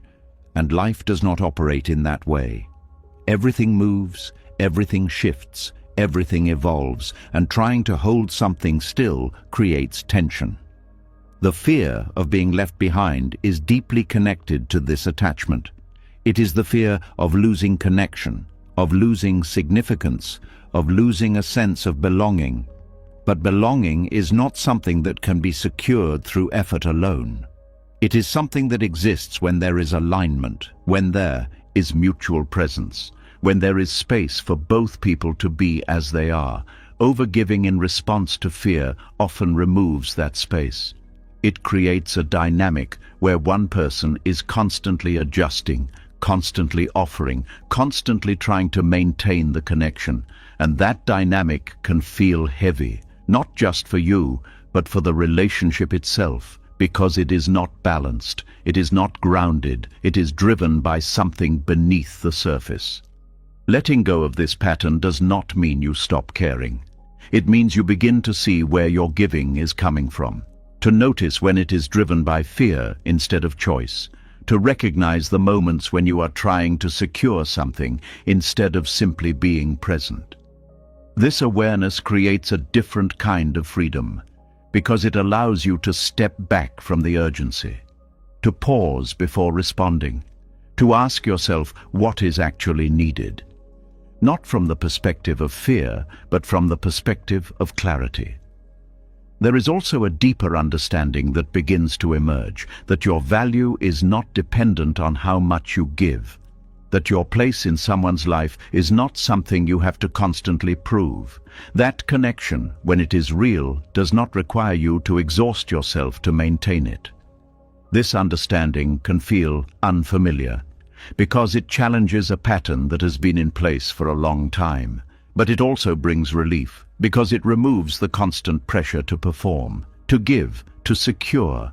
It allows you to be present without needing to manage the outcome, to engage without needing to control the direction, to care without needing to ensure that you will not be left behind. And in that space, something shifts. Your relationships begin to feel different, less forced, less dependent on effort, more natural. Because they are no longer driven by fear. They are grounded in presence, in mutual connection, in the understanding that both people are choosing to be there. Not because they have to, but because they want to. There is also a quiet strength that develops when you no longer act from fear. A sense that you can stand on your own, that your sense of self is not tied to how others respond, that your presence is enough, even without constant reinforcement. This strength does not remove the possibility of loss, but it changes how you relate to it. You no longer try to prevent it at all costs. You allow space for things to unfold, without holding on too tightly, without trying to control what cannot be controlled. And in that allowance, your energy begins to return, because you are no longer in a constant state of effort, trying to secure something that is not meant to be secured in that way. You are simply present, engaging, connecting, without losing yourself in the process. This shift is not immediate. It unfolds gradually, through awareness, through practice, through the willingness to notice when fear is guiding your actions, and to gently choose differently. Each time you do, the pattern weakens, the urgency softens, the need to overgive decreases. And what remains is something more stable, a connection that is not based on fear, but on presence. A way of relating that does not require you to exhaust yourself. A sense of belonging that is not dependent on constant effort. And as this understanding deepens, another layer begins to reveal itself. Because even when fear begins to loosen, there is still something that can keep you moving in the same pattern. An instinct to step in, to help, to fix, even when it is not necessary. And once you begin to see that clearly, you start to understand how stepping back can sometimes be the most powerful form of care. And as that fear begins to loosen, as you slowly stop giving just to hold people close, another pattern quietly comes into view. It is not driven by fear alone. It is driven by instinct. The instinct to step in, to fix, to help immediately. Because even when you begin to understand your patterns, there is still a pull that appears when someone struggles. A pull that feels urgent, a pull that feels right, but one that often costs you more than you realize. There is a moment that happens quickly, almost without thought. Someone expresses pain, confusion, or difficulty, and something inside you moves forward before you even pause. You begin to think of solutions, to offer advice, to take on a role that feels familiar. It feels like care. It feels like support. But beneath that, there is something else happening. An inability to stay still in the presence of someone else's struggle. There is a discomfort that arises when you witness difficulty. Not just their discomfort, but your own reaction to it. A tension that forms when things are not okay, when someone is uncertain, when a situation remains unresolved. And instead of allowing that tension to exist, the instinct is to remove it, to fix the problem, to ease the situation, to bring things back to stability. This is where the pattern begins, because helping becomes immediate, automatic, unquestioned. You do not ask whether it is needed. You do not consider whether the other person is capable of navigating their experience.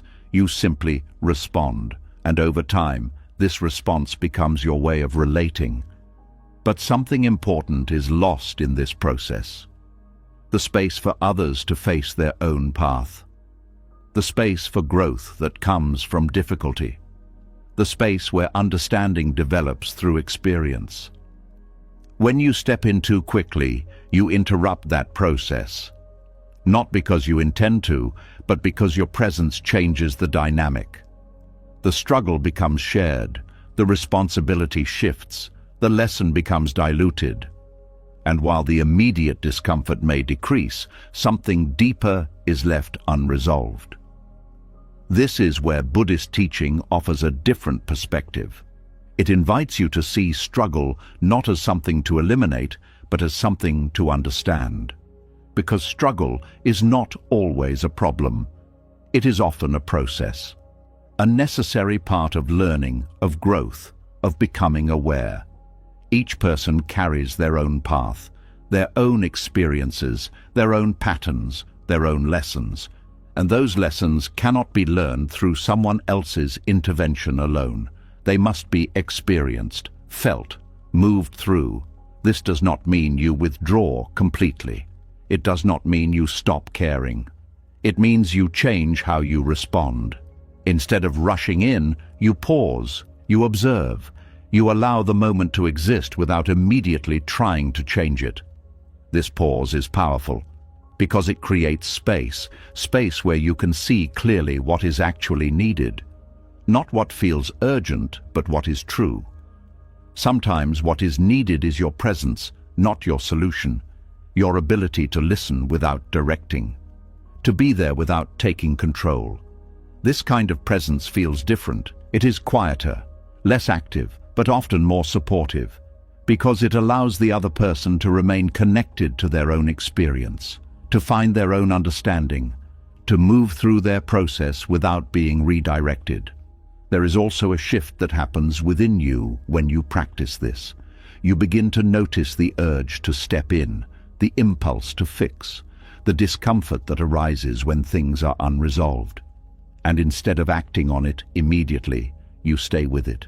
You allow yourself to feel that discomfort, to sit with the tension, without needing to resolve it right away.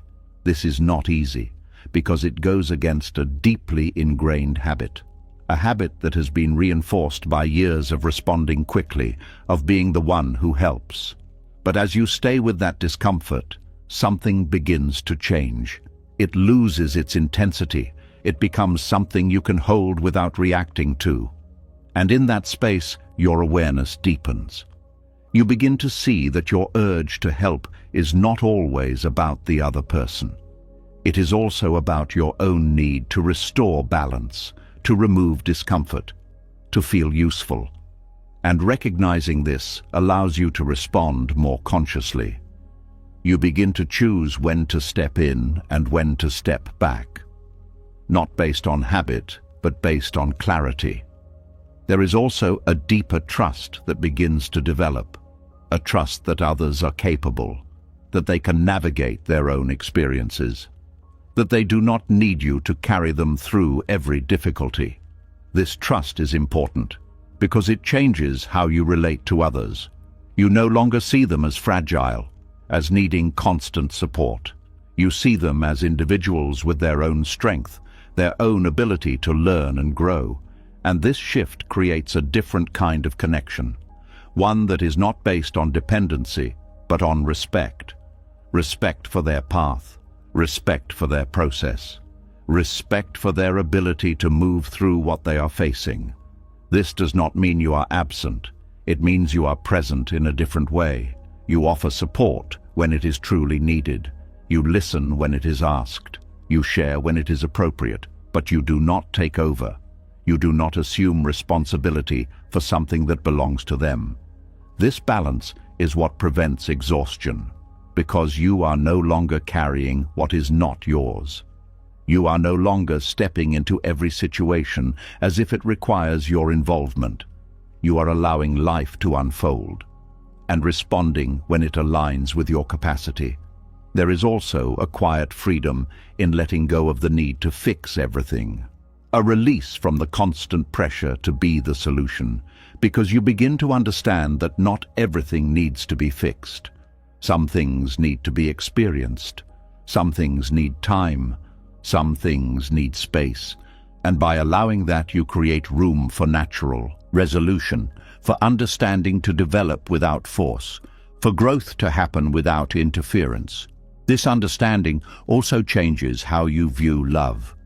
Love is no longer about removing all discomfort. It is about being present through it, without trying to control the outcome, without needing to change the process, because true care does not always look like action. Sometimes it looks like patience, like stillness, like allowing someone to walk through their experience while knowing you are there. This kind of care feels different.